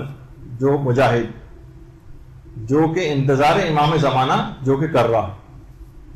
مجاہد دیکھیے میدان جنگ میں زخمی ہوتا ہے، اس کے جسم سے خون بھی آپ کو نکلتا نظر آتا ہے. منتظر کا دل زخمی ہوتا ہے اور اس کی آنکھوں سے آنسو بہتے ہیں، اور آنسوؤں کو خون کا خلاصہ کہا جاتا ہے. یعنی خون کا اگر خلاصہ کیا جائے تو آنسوؤں کی صورت میں ظاہر ہوتا ہے. دیکھیے مجاہد جو ہیں وہ تلوار سے اور نیزے سے اور گولی سے زخم کھاتے ہیں میدان جنگ میں. منتظر امام زمانہ جو ہوگا وہ تانا زنی کے تیر اس کے اوپر جو پھینکے جائیں گے. اپنوں کی طرف سے بھی اور بیگانوں کی طرف سے بھی دل آزار باتیں اس کو برداشت کرنا پڑیں گی، ان کے تیر برداشت کرنے پڑیں گے. اور آپ کو پتا ہے کہ تلوار کے زخم وہ پھر بھی بھر جاتے ہیں، لیکن زبان کے زخم نہیں بھرتے. جب بھی اللسان سیف الشیطان، زبان کو شیطان کی تلوار کہا گیا. اسی طریقے سے اسی زبان کو اللسان سیف الرحمان، زبان کو پروردگار کی تلوار بھی کہا گیا. تو مجاہد کے جسم کے اوپر زخم لگتے ہیں میدان جنگ میں، اور تو منتظر امام کو تانہ زنی کے زخم کو اور ان کو برداشت کرنا پڑے گا. اور عربی میں نیزے کو بھی تان کہتے ہیں، تان نیزے کو بھی کہتے ہیں عربی میں. اچھا، اسی طرح سے مجاہد میدان جنگ میں اس وقت کا جو رائج اسلحہ ہے وہ استعمال کر رہا ہوتا ہے. جب کبھی تلوار کا موقع ہوتا ہے تو تلوار استعمال کرتا ہے، اور جب کبھی جدید دور آ جاتا ہے تو ٹینک، توپ اور گولہ بارود استعمال کرتا ہے. تو منتظر اپنی ہر صلاحیت کو استعمال کرتا ہے جہاد میں، ہر صلاحیت کو. وہ جو کہ ہے نا کہ جاہدوا بالکفار بایدیکم والسنتکم وباموالکم وانفسکم، کفار سے جہاد کرو اپنے ہاتھوں سے، اپنی زبانوں سے، اپنے مال سے، اپنے خاندان کے ذریعے. تو منتظر زبان سے بھی جہاد کرے گا، یعنی میدان جنگ میں تو دیکھیے فقط اس طریقے سے جہاد ہوتا ہے، لیکن منتظر کو سارے جہاد ایک ساتھ کرنا پڑتے ہیں. زبان سے بھی جہاد کرے گا، اپنے حقوق ادا کرے گا، اپنے فرائض و واجبات ادا کرے گا، احکامات الہی جو ہے ان کے اوپر عمل کرے گا. دین میں کوئی بگاڑ اس کو نظر آئے گی تو اس کو ہر لحاظ سے روکے گا. مال کو خرچ کرے گا، اس سلسلے میں ضرورت مندوں کی بھی امداد کرے گا، خمس و زکوٰۃ بھی نکالے گا، رد مظالم، کفارے، فدیے، صدقات، خیرات، دین کے کاموں میں اپنے مال کو خرچ کرے گا. مسجد میں، مدرسے میں، یتیم خانے میں، شہداء کے خاندان کی کفالت میں، تبلیغات میں، کتابیں چھپوانا، تقسیم کرنا، آگے بڑھ کر یہ کام کرے گا. یہ نہیں کہ لوگ اس سے مانگنے آئیں گے تو تھوڑے سے نکال کر دے دیں، نہیں، آگے بڑھ کر اس کو یہ کام کرنا. تو مجاہد جو بھی رائج اسلحہ ہوتا ہے وہ استعمال کرتا ہے میدان جنگ میں. جو منتظر ہے یہ اس کا جو میدان جنگ ہے اس میں جو رائج اسلحے چل رہے ہیں، وہ قلم اس کا رائج اسلحے کے اندر شامل ہے، اس کی زبان اس رائج اسلحے کے اندر شامل ہے، اس کا مال، اس کے تعلقات، اس کے جاہ و حشم، ہر چیز کو دین کے لیے استعمال کرتا ہے. مجاہد اگر اکیلا بھی ہو تب بھی اس پر جہاد کرنا واجب ہو جاتا ہے. کتنے ایسے اصحاب امام تھے جنہوں نے اکیلے جہاد کیا تھا. رشید حجری، قمبر، میثم تمار، ہاتھ پاؤں کٹ گئے ہیں، سولی دے دی گئی ہے، مگر زبان سے فضائل بیان کرتے چلے جا رہے. تو دیکھیے یہ تمام چیزیں سے اکیلا بھی ہو، تو اگر آپ اکیلا منتصر بھی اگر کوئی ہے تو اس پہ بھی وہ جہاد واجب ہے. جتنی اس کی حیثیت ہے، اپنے آپ کو، اپنے گھر والوں کو، کچھ نہیں تو خاندان والوں کو، محلے والوں کو، اپنے دوستوں کو گناہوں سے بچانا، حرام سے بچانا، انحرافات سے بچانا. اکیلا کھڑا ہو جائے اگر اس کے ساتھ افراد نہیں. وہ تھا نا کہ امام خمینی کے پاس اس زمانے میں شاہ کا دور چل رہا تھا اور کوئی عالم دین جو ہے وہ پارلیمنٹ کے رکن تھے وہاں کی، وہ آئے اور کہا کہ فلاں فلاں قانون سازی ہو رہی تھی اور ہمیں ووٹنگ کے لیے کہا گیا. تو انہوں نے فخری آ کر بتایا کہ میں نے کوئی ووٹ نہیں دیا، میں نے ووٹ نہیں دیا اس قانون کے لیے. امام خمینی نے کہا کہ آپ نے فقط اتنا کرنا کافی نہیں تھا، آپ کو آواز اٹھانی چاہیے تھی اور بولنا چاہیے تھا. یعنی گناہوں کے خلاف بولنا، خالی یہ نہیں کہ آپ خاموش ہو کر بیٹھ جائیں یا اس کا پارٹ نہ بنے کہ بھئی میں تو اس گناہ کی محفل کا پارٹ نہیں تھی. نہیں، آپ کو بولنا چاہیے، آپ کو اپنی ناراضگی کا اظہار کرنا چاہیے. سب سے بڑا مسئلہ آج کے لیے ہو گیا کہ ہم نے کہنا سننا چھوڑ دیا. مجاہد اکیلا بھی ہو، ضروری نہیں کہ اتنے سارے افراد آپ کے ساتھ ہوں تو آپ نکل کے جائیں گے اور وہاں جا کر بات کریں گے. نہیں، اکیلی ہو تب بھی آپ کو جہاد کرنا. مجاہد میدان جنگ میں کئی محاذوں کے اوپر لڑتا، فقط کوئی ایک محاذ نہیں ہوتا، اسے کئی محاذ ہوتے ہیں جہاں پہ ان مورچوں پہ وہ تعینات ہوتا ہے. سب ایک ہی جگہ پہ تو جمع نہیں ہو جاتے نا، کوئی فرنٹ لائن پہ ہوتا ہے تو کوئی جناب پیچھے کوئی بیک اپ دے رہا ہوتا ہے، کوئی جو ہے وہ میڈیکل ٹیم میں شامل ہوتا ہے، کوئی جو ہے وہ ایمونیشن کی سپلائی کر رہا ہوتا ہے، کچھ راڈار وغیرہ جو ہوتے ہیں ان کو مانیٹر کر رہا ہوتا ہے. ہر ایک سے الگ الگ کام ہے. اسی طرح سے منتظرین جو ہیں وہ اپنے اپنے محاذوں اور مورچوں کا انتخاب کریں. دیکھیے بہت اہم بات ہے. جس طریقے سے میدان جہاد میں اور میدان جنگ میں الگ الگ سب کے مورچے اور محاذ ہوتے ہیں جن پہ سب کو اپنا اپنا کام کرنا ہے، اسی طریقے سے منتظرین کو بھی اپنے محاذوں اور مورچوں کا انتخاب کرنا چاہیے. کوئی درس و تدریس سے وابستہ ہو، کوئی جناب مالدار ہے تو وہ مال کو خرچ کرے، کسی کے پاس وسائل ہیں تو وسائل کو خرچ کرے، کوئی معاشیات، تعلیم، کاروبار، کسی بھی طرح سے جو بھی کوئی کام فریضہ ادا ایسا کرنا چاہے وہ اپنے خود ہی اپنے مورچے کا خود انتخاب کرے. وہ دیکھے کہ میں کیا کر سکتا ہوں، بس اس محاذ اور مورچے کو ڈٹ جائے. مثلا یہاں پہ میں ایک عظیم شخصیت کا یہاں پر تذکرہ کرتا ہوں. آپ میں سے ایک گروپ ایسا ہے کہ جو ان کی کلاسز لے بھی چکا، آغا اصغر صاحب. آغا اصغر صاحب ویسے تو اسلام آباد میں رہتے تھے، پھر اس کے بعد کراچی آ گئے اور آج کل بھی کراچی ہی میں ہیں. اور بہرحال ان کی خدمات یہ کہ انہوں نے غسل، کفن اور دفن کتنی جگہوں پہ ایسی تھیں کہ جہاں پر شیعہ حضرات اویلیبل بھی نہیں ہوتے تھے، اور اس کفن سروس کا خود سے آغاز کیا. موبائل سروس بھی چلے، اپنے ایک محاذ اور مورچے کا انتخاب کر لیا کہ بس میں اس کے اندر اپنی تمام زندگی کو لگاؤں گا. کہاں کیسی کیسی شہید ہونے والوں کی لاشیں، کہاں کہاں بم دھماکوں والے، کتنے کتنے افراد ایسے ہیں. وہ تو ہمارے مدرسے کے استاد مولانا حسن عباس جعفری صاحب کتنے نہ جانے کتنے ایسے مردے نلا چکے ہیں جن کو دیکھ بھی لوگ نہیں سکتے تھے، اس طرح سے ان کے ٹکڑوں کو نلانا اور سب کچھ کرنا. لیکن ایک مشن اور ایک مقصد جو ہے وہ انسان بنا. جیسے آغا اصغر نے اس کو باقاعدہ وہ کیا کہ ان کے اپنے رشتہ دار، اپنے گھر والے تک ان کے اوپر جو ہے وہ ان پر وہ ہوتے تھے. بعض اوقات وہ خود بیان فرماتے ہیں، کہنے میں کوئی حرج بھی نہیں کہ بہرحال کہ کہیں کسی کا رشتہ وغیرہ کا مسئلہ ہے تو لوگ کہتے تھے اچھا وہ کفن والے صاحب تو وہ نہیں ان کے ہاں تو مثلا ہم شادی نہیں کریں. لیکن کیا ہے کہ اپنی بہرحال اس لحاظ سے ایک مشن اور مقصد اور اپنے مورچے کا انتخاب کر کے اس کے اوپر جم گئے. آج کل بہرحال علیل اور بیمار ہیں، آپ لوگوں سے درخواست ہے کہ ان کی صحت یابی کے لیے بآواز بلند ایک درود پڑھ دیجیے.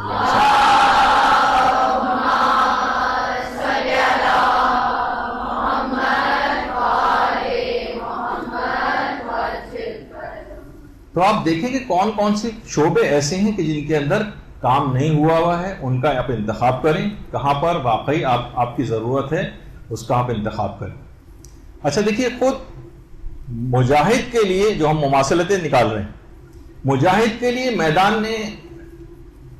میدان جنگ سے، میدان جہاد سے فرار اختیار کرنا حرام.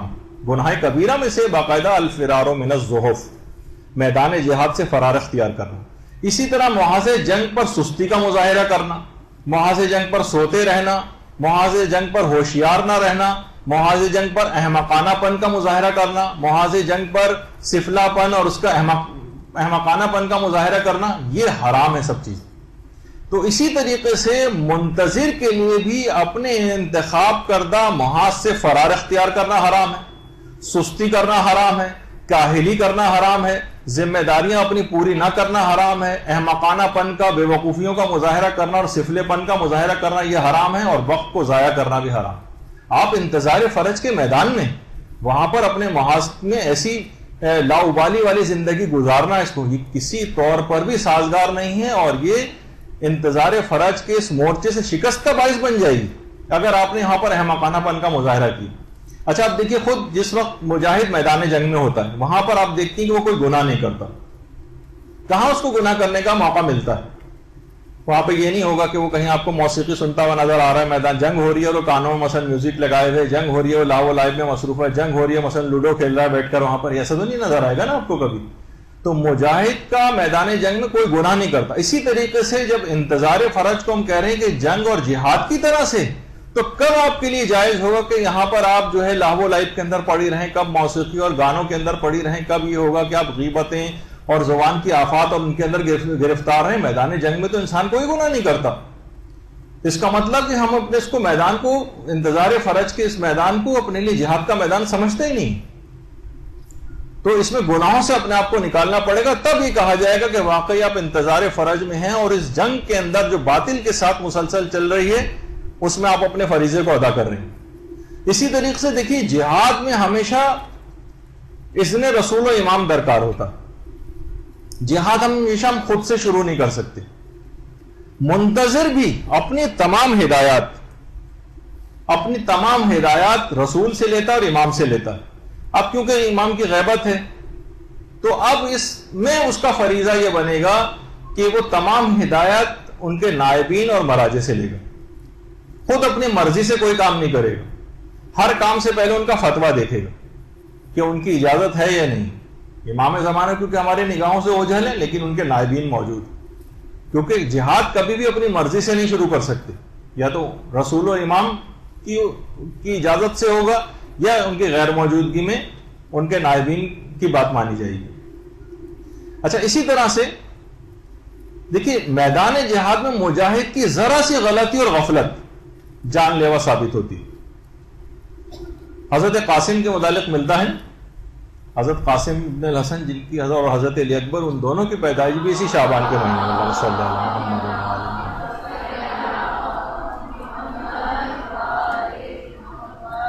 جب ارزق شامی سے مقابلہ ہو رہا تھا اور کہا کہ دیکھ تو بڑا شہسوار بنتا ہے لیکن تجھے جنگ کی چالیں ہی پتہ نہیں. اس نے کہا کیا کہا؟ میں سمجھا نہیں تمہاری بات. کہا کہ تو یہ دیکھ کہ تو بڑا شہسوار بندہ اور گھوڑے کی زین تیری ڈھیلی. جیسی وہ زین کو دیکھنے کے لیے نیچے جھکا، قاسم نے تلوار سے وار کی اور گردن کٹ کر جو ہے ارزق شامی کی دور جا گری. تو اسی طرح سے دیکھیے اس موقع سے فائدہ اٹھایا. تو اسی طرح منتظر اگر ذرا سی غفلت سے کام لے، جیسے ارزق شامی نے غفلت سے کام لی، ذرا سی غفلت بھی مہلک ثابت ہوتی ہے، اور منحرفین جو ہے دین کے نقصان پہنچانے والے ہیں ان کو کام کرنے کا موقع مل جاتا ہے. اور جب میں نے اس سے پہلے ذکر کیا کہ انحراف اگر پھیل جائے تو پھر اس کے بعد اس کو روکنا بہت مشکل ہو جاتا ہے. تو یہی وجہ ہے کہ ذرا سی بھی غلطی اور غفلت آپ نے انتظار فرج کے اس میدان میں کی، وہیں پر منحرفین کامیاب ہو جائیں گے. تو اس زمانہ انتظار میں ذرا سی غفلت کا بھی مظاہرہ نہیں کرنا، کیونکہ جان لیوا ثابت ہوگی. دوسرے لوگ دین کو نقصان پہنچا دیں گے. آگے بڑھ کر آپ کو پہلے سے اقدام کرنا. مجاہد کو جو ہم دیکھتے ہیں تو مجاہد مناسب وقت اور مناسب موقع پر اقدام کرتا ہے، نہ اس سے پہلے کرتا ہے نہ اس کے بعد کرتا ہے. یعنی جس وقت واقعی موقع آ جائے، جیسے وہ روایت میں ملتا ہے نا کہ پیغمبر اسلام نے غزوے میں ڈیوٹی لگائی 2 افراد کو پہرا دینے کی، کہ آدھی رات کہ جو پہلا پہر ہوگا اس میں یہ فلاں صاحب پہرا دیں گے، اور جو دوسرا پہر ہوگا اس میں فلاں صاحب پہرا دیں گے. باقی سب لشکر سو رہا تھا، ان کو پہرے پر مقرر کر دیا. وہ صاحب جو تھے انہوں نے نمازیں پڑھنی شروع کر دی، نمازوں میں لمبے لمبے سورے پڑھنے لگے. تو بہرحال بعد میں پیغمبر اسلام نے خوب سرزنش کی، اور کیونکہ باطل کو موقع مل جاتا ہے ایسے موقع پر، مناسب موقع پر مناسب اقدام. یعنی منتظر بھی مناسب موقع پر مناسب اقدام ہمیشہ کرے گا. جب واقعی دھرنوں کا وقت آ جاتا ہے، جب واقعی ریلیوں میں جانے کا وقت آ جاتا ہے، جب واقعی کوئی موومنٹ چلانے کا وقت آ جاتا ہے. یہ نہیں کہ مثلا کوئی بھی شخص، کوئی بھی ایک چھوٹا سا گروپ، کوئی بھی آج کل ہر شخص جو ہے وہ مختلف گروپ بعض اوقات نکل آتے ہیں اور جو ہے وہ پوری قوم پر وہ چیز واجب کر دیتے ہیں کوئی بھی کال دے کر. تو حقیقی علماء جب تشخیص دیں اس وقت نکلنا ہوتا ہے. دیکھیے پہلے گراؤنڈ ورک مکمل کرنا پڑتا ہے. جب قوم اس لحاظ سے مضبوط ہو جاتی ہے تو پھر واقعی وقت آ جاتا ہے. ظلم کے خلاف آواز کو بلند کرنا ہے، باطل کے خلاف احتجاج کرنا ہے، بالکل یہ حقیقی بات ہے، لیکن ہر شخص کے کہنے پر نہیں، بلکہ جب واقعی حقیقی علماء جو اس کو تشخیص دے دیں. امام خمینی کی بھی جو 63 سے 78 تک کی جو باقاعدہ تحریک تھی، جب اس موقع پر روڈوں پہ نکلنے کا وقت نہیں آیا تھا، گراؤنڈ ورک مکمل ہو رہا تھا، اس وقت امام خمینی کے انقلاب کو کیسٹ کا انقلاب کہا جاتا ہے. کیسٹس کے ذریعے لاکھوں کاپیاں بنتی تھیں. جب قوم پوری تیار ہو گئی ہر لحاظ سے اور روڈوں پہ نکلنے کا وقت آیا تو پھر پوری قوم روڈوں پر بھی نکلی. تو بعض اوقات ایسا نہ ہو کہ بہت سے کچھ ایسے بظاہر جو کہ چھوٹے مقاصد ہیں اس پر ہم پوری اپنی توانائیاں لگا دیں اور دشمن کو پورا موقع مل جائے. جب علماء کا بھی کام ہے کہ وہ اس سلسلے میں مراجع وغیرہ سے رہنمائی لیا کریں. تو بہرحال ایسا نہ ہو کہ کوئی غلط موقع کا انتخاب کر لیا جائے جوش و جذبات میں آ کر. اچھا، اسی طرح سے مجاہد جو ہے وہ جنگ کی مناسب پلاننگ کرتا. مناسب پلاننگ کرنے کے بعد جنگ ہوتی. جنگ کوئی ہنگاموں بنیادوں پر ٹیلر میڈ طریقوں سے نہیں لڑی جاتی. اپنے ولی، اپنے سرپرست، اپنے رسول، امام یا نائب امام کے حکم سے باقاعدہ منصوبہ بندی ہوتی ہے، پلاننگ کے ساتھ لڑی جاتی. تو منتظر بھی اس انتظار فرج کے میدان جنگ میں پوری پلاننگ کے ساتھ کام کرتا ہے. ایسا نہیں کہ بس ایسی بس منہ اٹھا کے کوئی سا بھی کام شروع کر دیا. نہیں، پوری پلاننگ ہونی چاہیے. کچھ شارٹ ٹرم ٹارگیٹس ہونے چاہیے، کچھ جو ہے وہ لانگ ٹرم ٹارگیٹس ہونے چاہیے، کچھ انٹرمیڈیٹ قسم کے ٹارگیٹس ہونے چاہیے. مکمل مشاورت ہو، منصوبہ بندی ہو، پلاننگ ہو کہ ہم ظہور کی راہ کو ہم کیسے ہموار کریں. باقاعدہ اس کی پوری مکمل پلاننگ ہونی چاہیے کہ جب امام زمانہ ظہور کریں گے تو ہر شعبہ زندگی میں عادل افراد کی ان کو ضرورت ہوگی. ظاہر ہے گناہگار اور فاسق و فاجر افراد کو تو تعینات نہیں کیا جائے گا. تو اب صالح افراد کی تعداد کو بڑھانا ہے. اب صالح افراد کی تعداد کو آپ کیسے بڑھائیں گے؟ واعظ و نصیحت کر کے، تبلیغات کر کے، تبلیغی مجلسیں پڑھ کے، دروس منعقد کر کے، تب لوگ اس قابل بنیں گے کہ وہ امام کی بات پر آ کر عمل کریں. تو اب ہر شعبے کے اندر ایسے افراد تیار ہوں گے. اب کسی بھی شعبے میں کوئی بھی شخص چلا جائے لیکن وہ اسلام کا خدمت گزار بن جائے, ایسے لوگ تیار کریں. دیکھیے جب بھی کہا جاتا ہے کہ ان مدارس جو بھی ہیں ہمارے, ان کو آپ بیکار اور ابس نہ سمجھیں. یہ سب کے سب یہ روحانی شفا خانے ہیں, ہاسپٹلس ہیں. یہ ایسے افراد میں اضافہ کرنے کا باعث بنتے ہیں, وہ افراد کے جو علم کے اعتبار سے, کردار کے اعتبار سے اس قابل ہوں کہ امام زمانہ کے ظہور کے بعد وہ کچھ ذمہ داریوں کو ادا کرنے کی ان میں صلاحیت ہو. ایسے افراد کی تعداد میں اضافہ کن طریقہ کار سے ہو سکتا ہے؟ مدارس کے ذریعے ہو سکتا ہے. اب یہ نہیں کہ ہم یہ کہیں کہ جناب کیونکہ صرف ہم بھی ایک مدرسہ رن کر رہے ہیں تو ہم نے اپنا بھی اس کے اندر ذکر کر دیا. اب آپ خود بتائیں کہ لوگ کیسے امام کی بات کے اوپر جو ہے وہ عمل کریں گے, کون ان کو قائل کرے گا؟ تبلیغاتی کے ذریعے تو ممکن ہوگی نا یہ چیز. حرام سے کیسے لوگوں کو بچایا جائے گا؟ احکامات خداوندی کون سا ادارہ جو ہے وہ سکھاتا ہے؟ ہم نہیں دیکھتے کہ عام طور پر مساجد سے کام اس سلسلے میں بہت کم ہوتا ہے. مجالس کے اندر وہ کہتے ہیں کہ جناب یہ کوئی فقہی مسائل بیان کرنے کا اور جناب فلاں چیز کا تو یہ موقع نہیں ہے, تو صرف فضائل وغیرہ یہاں پہ صرف بیان کیے جاتے ہیں. درس وغیرہ کا نہ انعقاد ہوتا ہے, اگر انعقاد ہوتا بھی تو 5-7 افراد کے علاوہ اس کے اندر کوئی بیٹھا ہوا نہیں ہوتا. تو آپ خود بتائیے کہ پھر یہ تبلیغات ہوں گی کیسے؟ تو بہرحال اگر مدارس اس سلسلے میں کام کر سکتے ہیں, ایسے صالح افراد کی تیاری میں, کہ جو خواتین ایسے صالح تیار ہو جائیں جو امام زمانہ کے لیے سپاہی باقاعدہ تیار کریں تربیت کر کے, تو یہ مدارس کے ذریعے ممکن ہوتا. تو مجاہد, میں نے یہ ذکر کر رہا تھا کہ مکمل پلاننگ کے ساتھ, تو پلاننگ کے اندر ایسے مدارس کا قیام بھی شامل, جو مسلسل ایسے افراد پروڈیوس کرتے رہیں جو شعبہ ہے زندگی میں جا کر یہاں سے فارغ ہونے کے بعد ایسے کردار و عمل کا مظاہرہ کریں کہ خود بخود انصار امام میں شامل ہو سکے. اللہم صلی اللہ.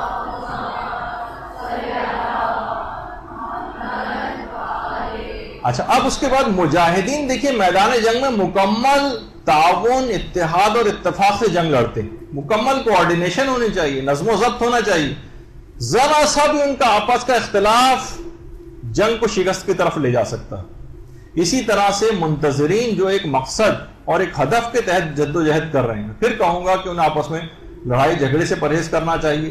اختلافات سے کام خراب ہو جاتے ہیں, تو آپس میں اختلاف کا سبب نہ بنے, ورنہ انتظار فرج کے اس مورچے پر آپ کو شکست کا سامنا کرنا پڑے گا. یہ وجہ ہے کہ جو قرآنی آیتیں بھی ہیں کہ وَلَا تَنَازَعُوا فَتَفْشَلُوا وَتَذْهَبَ رِيحُكُمْ, کہ دیکھو خبردار آپس میں لڑائی جھگڑا نہ کرو ورنہ تم کمزور ہو جاؤ گے اور تمہاری ہوا اکھڑ جائے گی, تم کمزور پڑ جاؤ گے. لڑائی جھگڑے ہمیشہ, جیسے میں نے پہلے کہا تھا کہ نور علم کو بھی بجھا دیتے ہیں. تو یہ تمام چیزیں ایسی کہ جن کا الخصوص منتظرین امام کو خاص طور پہ خیال رکھنا. دیکھیں مجاہد جو ہوتے ہیں جنگ میں مکمل جوش اور ولولے کے ساتھ جنگیں لڑتے ہیں, تب جنگ میں ان کو فتح ملتی. کاہلی, پزمردگی یہ شکست کا باعث بنتی. دیکھیں جنگیں فتح کے لیے لڑی جاتی ہیں, شکست کے لیے نہیں لڑی جاتی. اور نیپولین بوناپارٹ کہتا تھا نا, اگر یہ امکان بھی موجود ہے جنگ کے وقت کہ ہم جنگ ہار سکتے ہیں, تو فقط یہ سوچنا بھی 50% جنگ کو ہروا دیتا ہے. 50% تو آپ گویا ابھی سے ہی ہار گئے شروع سے, باقی 50% کے لیے صرف آپ کے پاس میدان رہ گیا.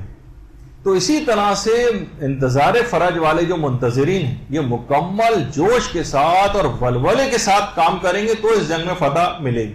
پزمردگی, یاسیت, ڈپریشن, کاہلی, بے دلی یہ ضعف پیدا کرتی ہیں چیزیں. آپ اپنی ذمہ داریوں کی جنگ ہار سکتے ہیں.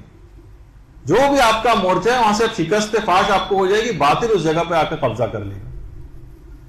تو جوش اور ولولہ ہونا چاہیے.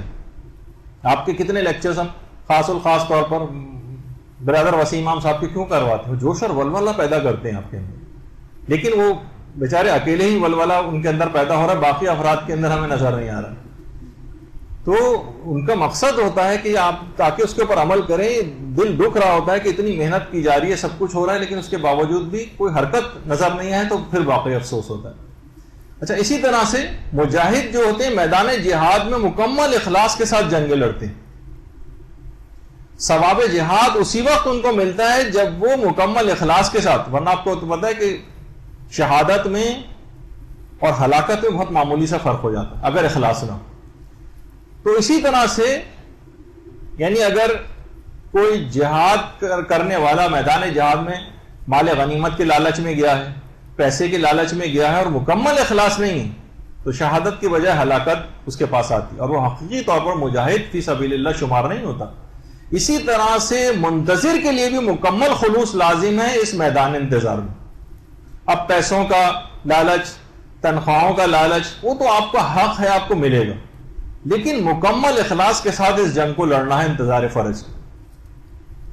ذرا ذرا سے 1000 500 روپے بھی کسی جگہ زیادہ نظر آتے ہیں تو ادھر سے ادھر ٹیچرز کا 500 روپے 1000 روپے کے لیے ادھر سے ادھر چلے جانا، اداروں سے بے وفائی ہوتی. بات سے ایک خاتون ایسی تھی کہ جن کے متعلق جو 12 سال جو مدرسے میں باقاعدہ پڑھی، دین کی اتنی یعنی اتنے فائدے انہوں نے مدرسے سے حاصل کی، اور جب ان سے کہا گیا کہ بھئی آپ یہاں پر آ کر جو بچوں کی جو کلاسز ہو رہی ہیں اس کے اندر سمر کیمپ کے اندر پڑھائیں، تو انہوں نے پہلے کہا کہ پہلے ہمیں تنخواہ بتائیے کتنی ملے گی، اس کے بعد ہم ڈیسائیڈ کریں گے کہ آنا ہے یا نہیں.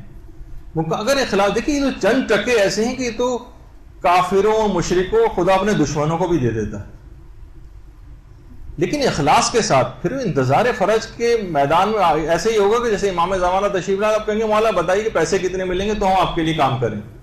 امام زمانہ اس وقت موجود ہیں، آپ کے امام ہیں، ٹھیک ہے، ہمارے سامنے آنکھوں کے نہیں، لیکن کام انہیں کے چل رہے ہیں سارے دینی کام. ٹھیک ہے، یہ نہیں کہ ہم کہہ رہے کہ کوئی فی سبیل اللہ یا مفت میں کوئی کام کرنے کی بات کی جا رہی، لیکن پہلے سے اس طرح سے شرطیں لگانا اخلاص کے منافی لگتا. اچھا، اسی طرح سے مجاہد جب میدان جنگ میں ہوتا ہے تو لغویات اور فضول تعلقات سے بھی لا محالہ بچا رہتا ہے. میدان جنگ میں اب فضول گفتگو بھی نہیں کر رہا ہے، اپنے کام سے کام رکھے ہوئے ہیں.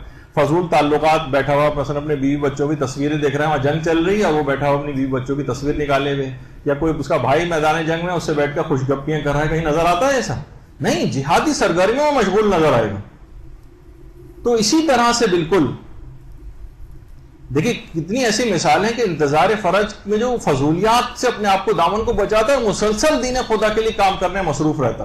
جیسے آیت اللہ موسیٰ صدر، قذافی نے ان کو غائب کیا، قذافی خیر واصل جہنم ہوا، لیکن بہرحال یہ کہ آیت اللہ موسیٰ صدر اتنا دین اسلام کے لیے کام کرتے تھے، اتنا کام کرتے تھے کہ 2 سال ہو گئے تھے اپنی بیوی سے ملاقات کیے ہوئے.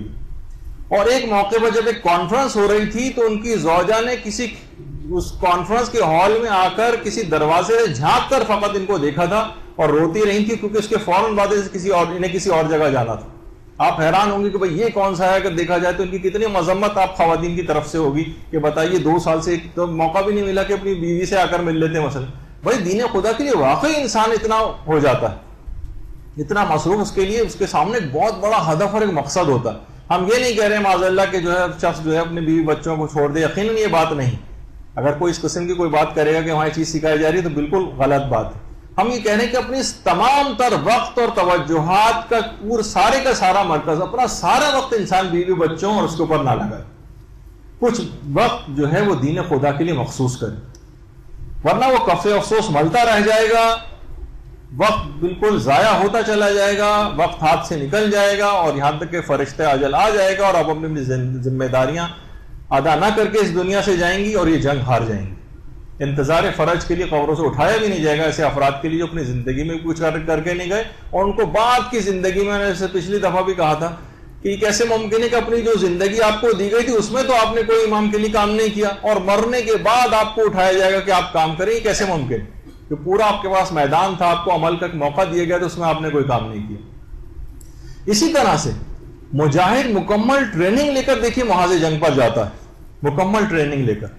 وہ جناب اسلحہ چلانے کی بھی ٹریننگ لیتا ہے، ایران میں خواتین لیتی ہیں، خواتین پہ جہاد واجب نہیں ہے، لیکن بہرحال وہ تمام شعبوں کے اندر جب اتنی زیادہ آگے ہیں تو اس کے اندر بھی وہ آگے آئے ہیں. یہاں پہ ہمارے فقط ایک شعبے کو لے کے میں نے بہت سی جگہوں پہ خواتین کے صرف یہ والے اشتہارات لگے دیکھیں جس میں وہ گن اور راکٹ لانچر وغیرہ چلا رہی ہیں. نہیں، یہ والا آپ کا یہاں کا کام نہیں. جہاں واقعی پورا جبکہ ایران میدان جہاد بنا ہوا ہے اور ہر مورچے کے اوپر جو وہاں پہ افراد بیٹھے ہوئے ہیں اور پوری دنیا سے مقابلہ کر رہے ہیں، تو وہاں پر خواتین اگر اس طرح سے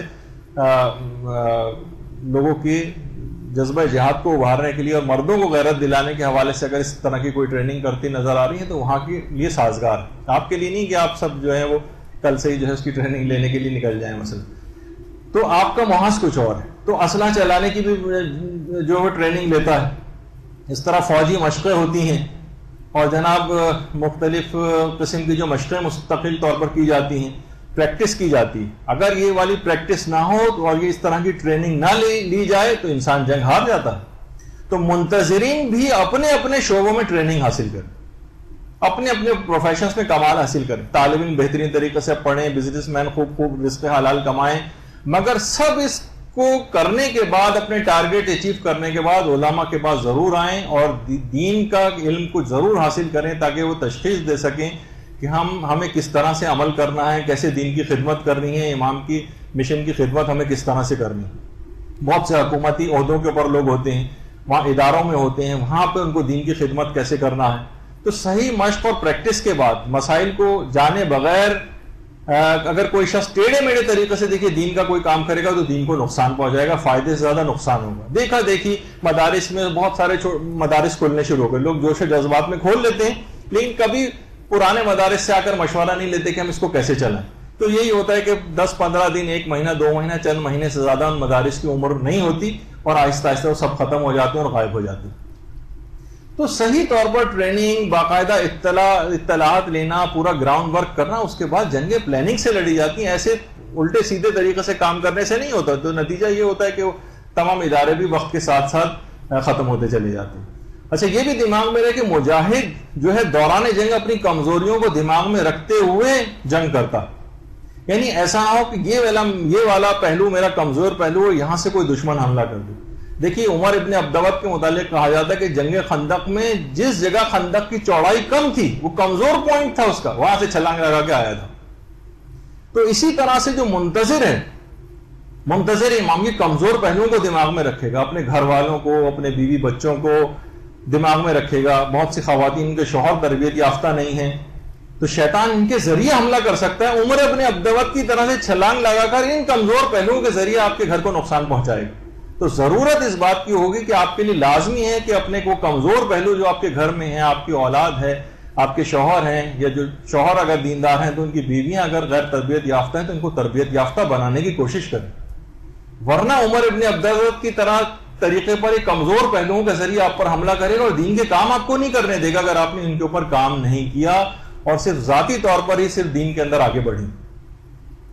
اچھا, اب دیکھیے مجاہد کے متعلق یہ بات بھی کہی جاتی ہے کہ مجاہد صرف زمانے جنگ میں نہیں, زمانے امن میں بھی مسلسل جنگ کی تیاریاں کرتا رہتا. زمانے امن میں جنگ کی تیاری کریں گے تو آپ کو کامیابی ملے گی, جس کی مثال جو ہے وہ حزب اللہ لبنان کی. فقط وہ صرف جنگی تیاریاں نہیں, اس کے علاوہ بھی ان کی جو ٹریننگ ہوتی, لیکن مثلا کہ اسرائیل کو جو شکست فاش تھی, مسلسل ٹریننگ لیتے رہے وہاں کے لوگ زمانے امن میں بھی, اور صرف فوجی اعتبار سے نہیں, مسلسل آپ دیکھتی ہیں کہ کتنے افراد جو باقاعدہ وہاں پر جمع ہوتے ہیں, علماء کے خطاب ان کے لیے ہوتے ہیں, ان کے جوش و جذبات کو ابھارا جاتا ہے. وہ لوگ یعنی اتنے قوی ایمان اگر ہو جائے تو پھر اس طرح کی جنگیں بھی لڑی جاتی ہیں. جہاد اکبر سے جب انسان فارغ ہو جاتا ہے نفس کے خلاف جہاد کر کے, تو پھر جہاد اصغر کے لیے قربانی دینے کے لیے آگے آتا ہے اور اپنی گردن کو کٹواتا ہے. یعنی ایسا نہیں کہ کوئی لاؤ والی سے ایسی شخص اٹھ کے جہاد کرنے چلا جائے, نہیں, وہ اپنی جان کو بچائے گا. جو اپنی جان کو ہتھیلی پر لے کر آئے گا وہ ہوگا جو جہاد اکبر کر چکا ہوگا پہلے, یعنی اپنے نفس کے خلاف جہاد.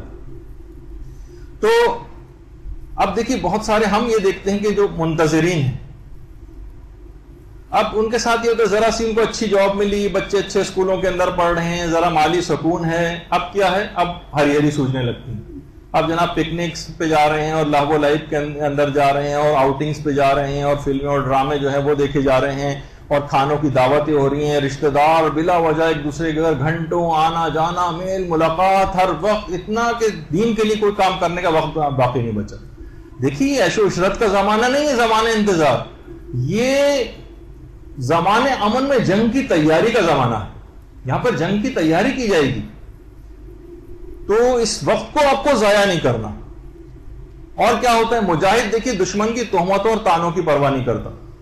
اسے کوئی لاکھ برا بھلا کہے, وہ اپنا کام کیے چلا جاتا ہے, بھرپور طریقے سے دفاع کرتا ہے, یا پھر مثلاً مصلحتاً خاموش بھی اگر ہوتا ہے لیکن اپنے کام سے باز نہیں آتا. جیسے کہ امام حسین علیہ السلام جب کربلا میں موجود تھے تو اللہم صلی علی محمد و علی محمد, تو فقط زبانی ایسا نہیں تھا کہ ان کے صرف تلواروں سے ان کے اوپر حملہ کیا، نہیں، زبانی بھی جو تانے جو ہے وہ برسائے گئے تھے. کہا کہ نماز کا اتنا اہتمام کیوں کیا جا رہا ہے؟ اے حسین تمہاری نماز خدا کو قبول ہی کب ہے؟ زبانی تانے دیے گئے تھے اور امام کے دل کو چھلنی کیا تھا. تو اسی طرح سے منتظر امام جو ہیں ان کو بھی تانوں کے ذریعے برا بھلا کہہ کر، ایکسٹریمسٹ کہہ کر، ملا یا ملانی کہہ کر آپ کو جو ہے وہ تانے دیے جائیں گے، لیکن آپ کو پرواہ نہیں کرنی اور مشن امام میں مستقل اپنے کام کو کیے جانا ہے، کسی ملامت کرنے والے کی ملامت کی پرواہ نہیں کرنی.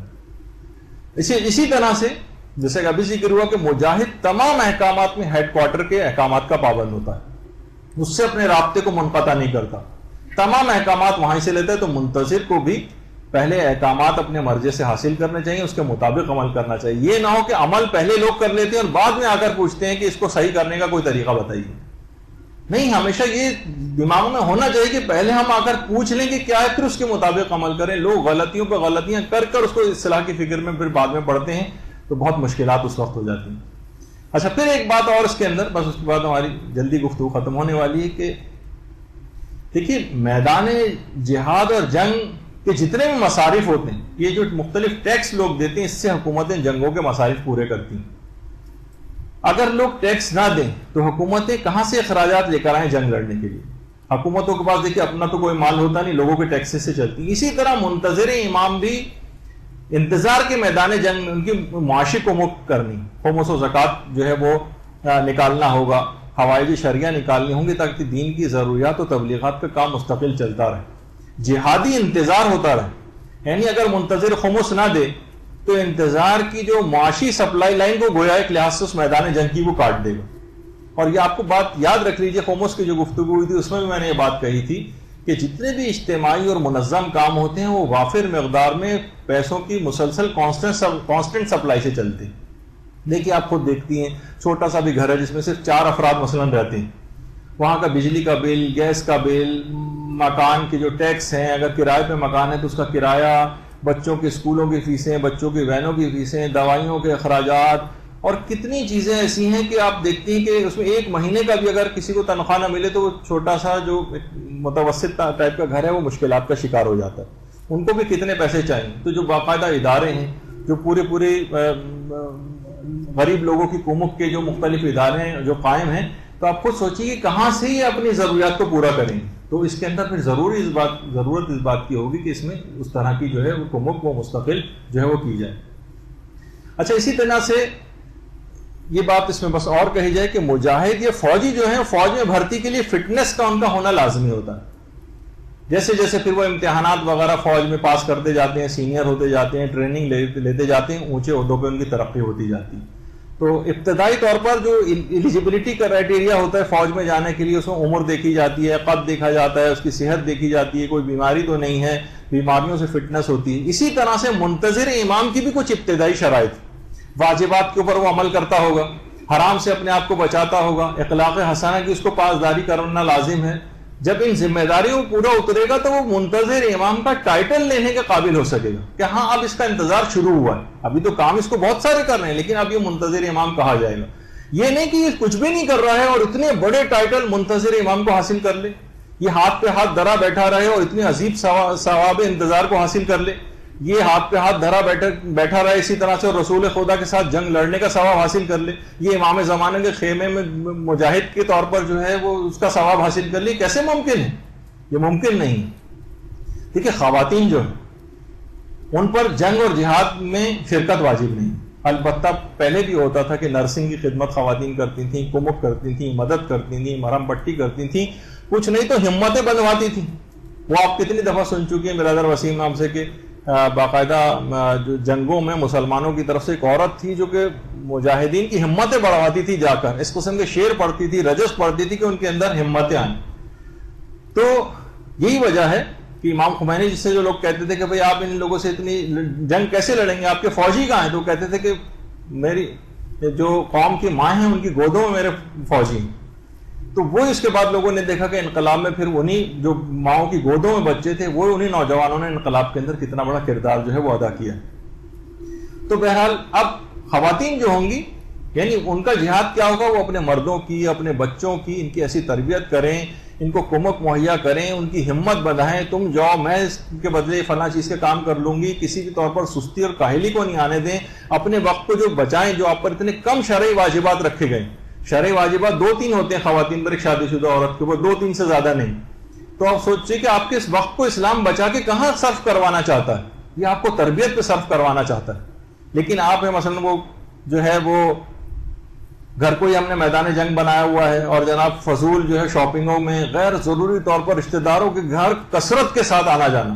یقین کیجئے کہ وقت کو انتہا سے زیادہ ضائع کرنے کی اس سے زیادہ کوئی بھی چیز نہیں ہے. اس کے اندر حرام بھی بہت چیزیں ہوتی ہیں, اور اس کے علاوہ بس دعوتوں پہ دعوتیں, ان کے ہاں دعوت, ان کے ہاں دعوت, وہ پھر آپ کی دعوت کریں, پھر آپ ان کی دعوت کریں. 2 مہینے سے فلاں کو نہیں بلایا, ان کو دعوت میں بلانا. ٹھیک ہے, رشتہ داروں کا میل ملاقات اچھی چیز ہے, لیکن وہاں پر بھی ہم دیکھتے ہیں کہ صرف گناہوں میں چیز بات ہوتی ہے. اس کے اندر اس میں تبلیغی کوئی کام نہیں کیا جاتا کہ آپ کہیں رشتہ داروں کی دعوت ایک ساتھ کر لیں گے, ایک درس کا پروگرام کروا لیں, اس میں بلائیں رشتہ داروں کو, کھانا کھلا دیں. لیکن یہ نہیں ہوتا, صرف وہ فسق و فجور والی سب چیزیں ہوتی ہیں. جبکہ خواتین کے لیے کہا گیا ہے کہ جہاد المیرات حسن تباعل, یعنی جو گھرداری کے اندر فقط یہ نہیں ہے کہ اس کا جہاد, عورت کا جہاد گھرداری سے مراد خواتین فقط یہ سمجھتی ہیں کہ شاید کھانا پکانا, روٹی سالن وغیرہ کا انتظام, تو مہمان رشتہ دار وغیرہ آ جائیں تو ان کو نہیں, ایسا نہیں. خواتین کو مستقل اس صورت میں ان کو چاہیے کہ یہ وہ ضرور بے ضرور جو ہے وہ جو ان کا کام باقاعدہ ہے ان کو انجام دینے کی کوشش کریں.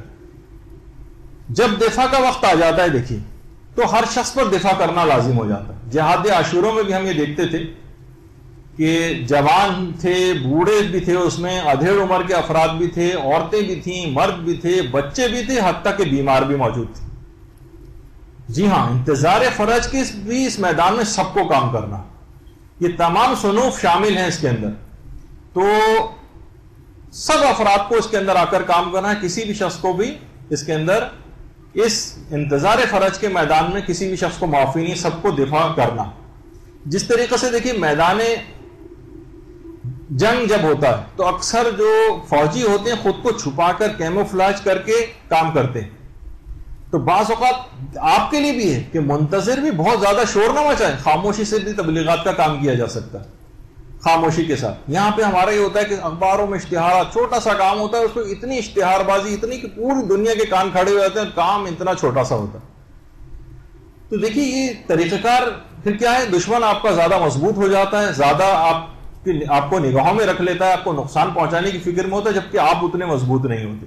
اندرونی طور پر مضبوط کرنے کی ہر وقت یہ کہ ہم میڈیا پہ ہمیں میڈیا پہ کیوں نہیں دکھایا جاتا, ہمیں میڈیا پہ کیوں پیش نہیں کیا جاتا, ہمارے اوپر فلاں چیز ہو رہی میڈیا. بھائی آپ کو کب میڈیا آپ کے ساتھ ہے, آپ کو اس سے توقعات اتنی وابستہ کیوں کر رکھی ہیں آپ نے. تو بہرحال بہت ساری چیزیں ایسی ہیں. تو ایک بات لوگ بار بار کہتے ہیں کہ بھائی یہ کیا صرف یہ امام زمانے کے ظہور کی تیاری جو ہے وہ صرف مسجد, مدرسہ اور تبلیغی سے وابستہ ہے فقط, اور بھی تو کتنے سارے شعبے ہیں. تو ہم کہتے ہیں جی ہاں اور بھی بہت سارے شعبے ہیں, مگر مسئلہ یہ کہ دیکھیے سب شعبوں جتنے بھی ہیں سیچوریٹڈ ہیں. یعنی شیعہ ڈاکٹرز بھی دیکھیے موجود ہیں, شیعہ جو ہے انجینئرز بھی موجود ہیں, شیعہ اکانومسٹ بھی ہیں, جرنلسٹ بھی ہیں, اور جناب چارٹرڈ اکاؤنٹنٹ بھی ہیں. تمام شعبے بھرے ہوئے ہیں, مگر کن افراد سے بھرے ہوئے ہیں؟ غیر تربیت یافتہ شیعوں سے. اچھا, جو اپنی ذمہ داریوں سے غافل, اور وہ اپنی فیلڈ کے ماہر ضرور ہیں مگر دین کی خدمت سے دور ہیں. تبلیغات کا دیکھیے شعبہ خالی بھی ہے اور کمزور بھی. باقی سب افراد دین کہاں سے لیں گے؟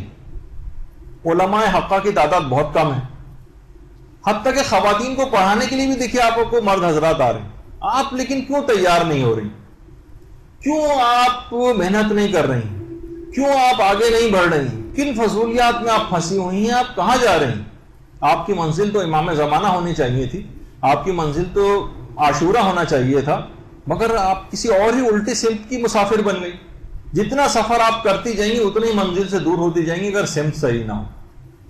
جب یہ ہم بات بار بار کہہ رہے ہیں کہ جہاد عاشورہ اور انتظار فرج ایک ہی سکے کے دو رخ ہیں, تو عاشورے کا مجاہد اور انتظار کرنے والا جو ہے امام زمانہ کا جو حقیقی منتظر ہے, یہ ایک ہی صف میں کھڑے ہیں ذمہ داریوں کے اعتبار سے. بس فقط فرق اتنا ہے کہ جو عاشورے کے مجاہد تھے یہ کامیابی حاصل کر چکے ہیں, اور جو منتظر فرج ہیں ان کی جنگ ابھی تک چل رہی ہے. بس فرق اتنا. اگر یہ منتظرین جتنے بھی ہیں یہ عاشورے کے فاتح مجاہدین کے کردار کو اپنائیں گے اور ان کی سیرت پر چلیں گے, تبھی یہ عام زندگی میں بھی اگر یہ اس طرح کا کردار اپنائیں گے جیسے کہ جہاد عاشورہ کے مجاہدین کا کردار تھا، تبھی یہ انتظار فرج کی اس جنگ میں کامیابی حاصل کر سکتے ہیں. کیونکہ اب دیکھیے، بس اس میں آخری بات اور کر دی جائے کہ ایک یوسف یعقوب تھے اور ایک یوسف زہرا. اچھا دیکھیے، یعقوب کو معلوم بھی تھا کہ یوسف زندہ ہیں، بادشاہ بھی بن گئے ہیں، مگر فراق میں اتنا روتے رہے کہ آنکھیں اپنی ضائع کر لیں. ہمیں نہیں معلوم کہ حضرت امام زمانہ کہاں. ہمیں تو یعقوب سے بھی دیکھیے زیادہ رونا چاہیے. بعض علماء تو کہتے ہیں کہ امام حسین سے زیادہ تنہا اور اکیلے ہیں امام زمانہ.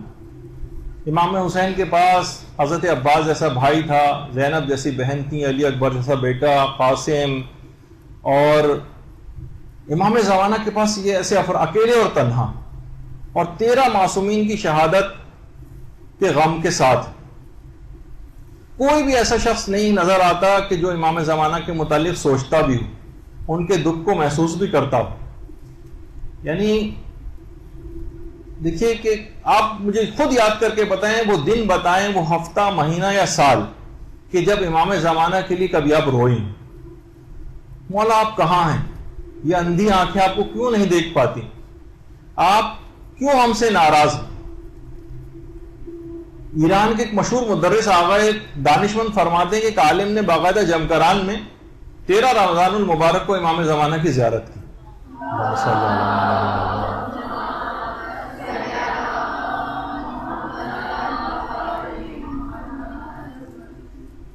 اور ایک بات نوٹ کی کہ امام زمانہ کی آنکھوں کے گرد سیاہی مائل ایک نشان. مولا یہ آپ کی کیا حالت ہے؟ امام نے فرمایا ہمارے گناہگار شیعوں کے اعمال کے باعث یہ آثار اذیت میرے چہرے پر آیا ہو رہے ہیں. یہ ان کے اعمال بد کے باعث ہے. یعنی ہماری یہ بدعمالیاں یہ کیوں ایک دوسرے خلاف، امام کہتے ہیں کہ کیوں ایک دوسرے خلاف صف آ رہے ہیں، کیوں غیبتوں اور تہمتوں میں مصروف ہیں، یہ کیوں لہو و لعب کا شکار ہیں، کیوں گانے، موسیقی اور فلموں کے دلدادہ ہیں، یہ عورتیں ہماری چاہنے والی ہیں کیوں بے پردگی کی طرف مائل ہیں، اپنے وقت کو کہاں لگا رہی ہیں. گویا امام زمانہ فرما رہے ہیں کہ فرماتے ہیں کہ میں رات و دن ان کے لیے روتا ہوں اور ان کے گناہوں کی بخشش کے لیے دعا کرتا ہوں. امام فرماتے ہیں کہ میں اللہ سے اپنے شیعوں کی بخشش کے لیے باقاعدہ دعا کرتا ہوں کہ پروردگار میری وجہ سے ان کو معاف کر دے. وہ ہمارے لیے روتے ہیں لیکن ہم ان کے لیے نہیں روتے. کب ہیں ہم، کبھی ہمیں نہیں نظر آتا کہ ہم نے مثلا کبھی قنوت میں بھی دعائے فرج عام طور پہ لوگ اس انداز سے امام کے لیے پڑھتے ہیں. کتنی نظریں ہیں جو آپ نے آج تک امام زمانہ کے لیے مانی کہ مولا کا جلد ظہور ہو جائے، اس کے لیے ہم نظر مان رہے ہیں. کتنی دعائیں ہیں جو آپ نے امام زمانہ کے لیے کی. ہماری دعائیں بیماریوں کے لیے ہوتی ہیں، قرضوں کے لیے ہوتی ہیں، جابز کے لیے ہوتی ہیں، شادی کے لیے ہوتی ہیں، اولاد کے لیے ہوتی ہیں، بہت ساری چیزوں کے لیے ہوتی ہیں. آپ پرسنٹیج بتائیے کتنی پرسنٹ امام زمانہ کے لیے لوگ دعا کرتے ہیں. ساری خواہشات کو جمع کر لیں آپ، کتنی خواہشات لوگوں کی ہیں، ان کی خواہشات میں امام زمانہ کہیں پر بھی نہیں. دیکھیے امام زمانہ لوگوں کے درمیان رہتے ہوئے بھی تنہا ہیں. لوگوں کے دل ان کی یاد سے خالی ہیں، حتیٰ کہ وہ ہماری دعاؤں میں بھی نہیں. ہماری کسی بھی خواہشات اور حسرتوں میں ان کا کوئی ذکر نہیں. ہمارے بچے ہیں، نوجوان ہیں، وہ گلوکاروں، کھلاڑیوں اور اداکاروں اور ٹی وی ڈراموں، کس سیریل میں کیا ہو رہا ہے، ہمارے امام زمانہ کے متعلق کب کوئی معلومات حاصل کر رہا. جوان ہوں یا بوڑھے، سیاست کے متعلق دیکھیے آپ کیسی باتیں ہو رہی ہیں، کتنی معلومات ہیں، کیسے ڈرامے جو ہے وہ دیکھے جا رہے ہیں. کوئی بھی قسط اگر مس ہو جاتی ہے لوگ ایک دوسرے پوچھتے ہیں بھائی کل کیا ہوا تھا اس قسط میں جو کل آئی تھی ہم نہیں دیکھ پائے. کرکٹ میچ اگر ہو رہا ہوتا ہے بار بار لوگوں کے دوسرے سکور پوچھتے ہیں، کتنے آؤٹ ہو گئے، کتنے رن بن گئے. امام زمانہ کا مقام اتنا بھی نہیں کہ کوئی ان کے متعلق یہ معلومات حاصل کرے. کتنے سوالات ہمارے ایسے ہیں جو لوگ ہم دیکھتے ہیں کہ جو امام زمانہ کے متعلق لوگ پوچھتے ہیں. باقاعدہ آیت اللہ محمود حلبی، جن کا کہا جاتا ہے کہ جینا مرنا امام زمانہ کے لیے تھا، اپنے شاگردوں کو امام زمانہ کے لیے رلاتے تھے. وہ فرماتے تھے کہ امام زمانہ مجھے معاف کر دیجیے گا، میرے پاس لوگوں کو سمجھانے کے لیے اور کوئی مثال ہے نہیں. اپنے منہ پر تماچے مار مار کے کہتے تھے کہ میں لوگوں کی جہالت کو دور کرنے کے لیے مولا یہ مثال دے رہا ہوں. کہتے تھے اے لوگوں، آپ لوگوں کے اگر کوئی مرغی کھو جائے، ڈھونڈتے ڈھونڈتے آپ محلے میں جاتے ہیں، پڑوس میں جاتے ہیں، سڑکوں پر دور دیکھنے کے لیے جاتے ہیں، ہر شخص سے پوچھتے ہیں کہ مولا جو ہے کہ میری جو ہے مرغی، لوگوں سے پوچھتے ہیں میری مرغی تو کہیں نہیں دیکھی، کسی روڈوں پہ جا کے دور تک بھی جا کر پوچھتے ہیں. لیکن ہم کیا کرتے ہیں کہ ہم نے کبھی 30 سال گزر گئے، 40 سال، 50 سال، 60 سال، 70 سال کے ہو گئے ہیں، آپ کا امام آپ سے غائب ہو گیا. کتنوں نے پوچھا، کتنے عالموں کے پاس گئے کہ امام ظہور کیوں نہیں کرتے. ہماری کبھی ایک رات کی نیند بھی امام کے لیے ہم نے قربان نہیں کی. وہ فرماتے ہیں کہ اگر ایک بلینک چیک جس پہ آپ نے سائن کیا آپ کا کھو جائے، آپ کی راتوں کی نیندیں حرام ہو جاتی ہیں، ہر جگہ ڈھونڈتے پھرتے ہیں. لیکن ایک بلینک چیک جتنی قیمت بھی امام زمانہ کی آپ لوگوں کی نگاہ میں نہیں. تو وقت نکالیے، دیکھیے فرزند زہرا اور یوسف زہرا کی محبت کو دل کے اندر پیدا کیجیے. ابھی درس ختم ہو جائے گا، اس کے بعد ظاہر ہے کہ آپ قصیدے پڑھیں گے اور وہ بھی ایک حق ہے اور پڑھنا چاہیے آپ کو. لیکن کیا ہوگا کہ بس اس کے بعد قصیدے پڑھنے کا وہی پرانی لہو و لعب والی زندگی کے اوپر واپس. تو بہرحال دیکھیے کہ امام زمانہ کے ظہور کی راہ کو ہموار کرنا ہے تاکہ امام کے دیدار سے ہماری نگاہیں روشن ہو جائیں، اور امام زمانہ ظہور کریں آ کر تو زمین کو ایسا عدل و انصاف کے ساتھ وہ بھر دیں گے جس طرح سے پہلے وہ ظلم و جور سے بھری ہوئی ہوگی. تو اپنی پوری زندگی کو کوشش کریں کہ امام زمانہ کے مشن اور مقصد کے لیے لگا دیں، اور اپنا کوئی محاذ اور مورچے کا انتخاب کر کے ایسا کام کر کے چلے جائیں کہ فخریہ طور پر جب موقع اس کا آئے اور اٹھانے کی ضرورت پیش آئے ہماری قبروں سے، تو ہم فخر کے ساتھ اپنی اس صلاحیت کو امام زمانہ کے ظہور کے بعد ان کی عادلانہ حکومت کے قیام کے لیے استعمال کر سکیں. تو یہاں پر آج ہماری گفتگو جو ہے ختم ہو رہی ہے. اس میں بہت سارے پیغامات تھے اور پوری زندگی کو آپ نے دیکھا کہ عاشورے سے وابستہ ہے انتظار فرج. ایک مجاہد کی زندگی اور انتظار فرج کا جو میدان ہے اس میں حیرت انگیز مشابہتیں ہیں، اور اس کو میدان جنگ سمجھ کر ہی اس کو عمل کرنا ہے اور زمان امن میں ہی ساری جنگ کی تیاریاں کرنا. تو بہرحال یہاں پر ہماری گفتگو اختتام پذیر ہوتی ہے. انشاءاللہ اگلی دفعہ کسی نئے موضوع کے ساتھ حاضر خدمت ہوں گے. وصلی اللہ علی محمد وآلہ الطیبین الطاہرین.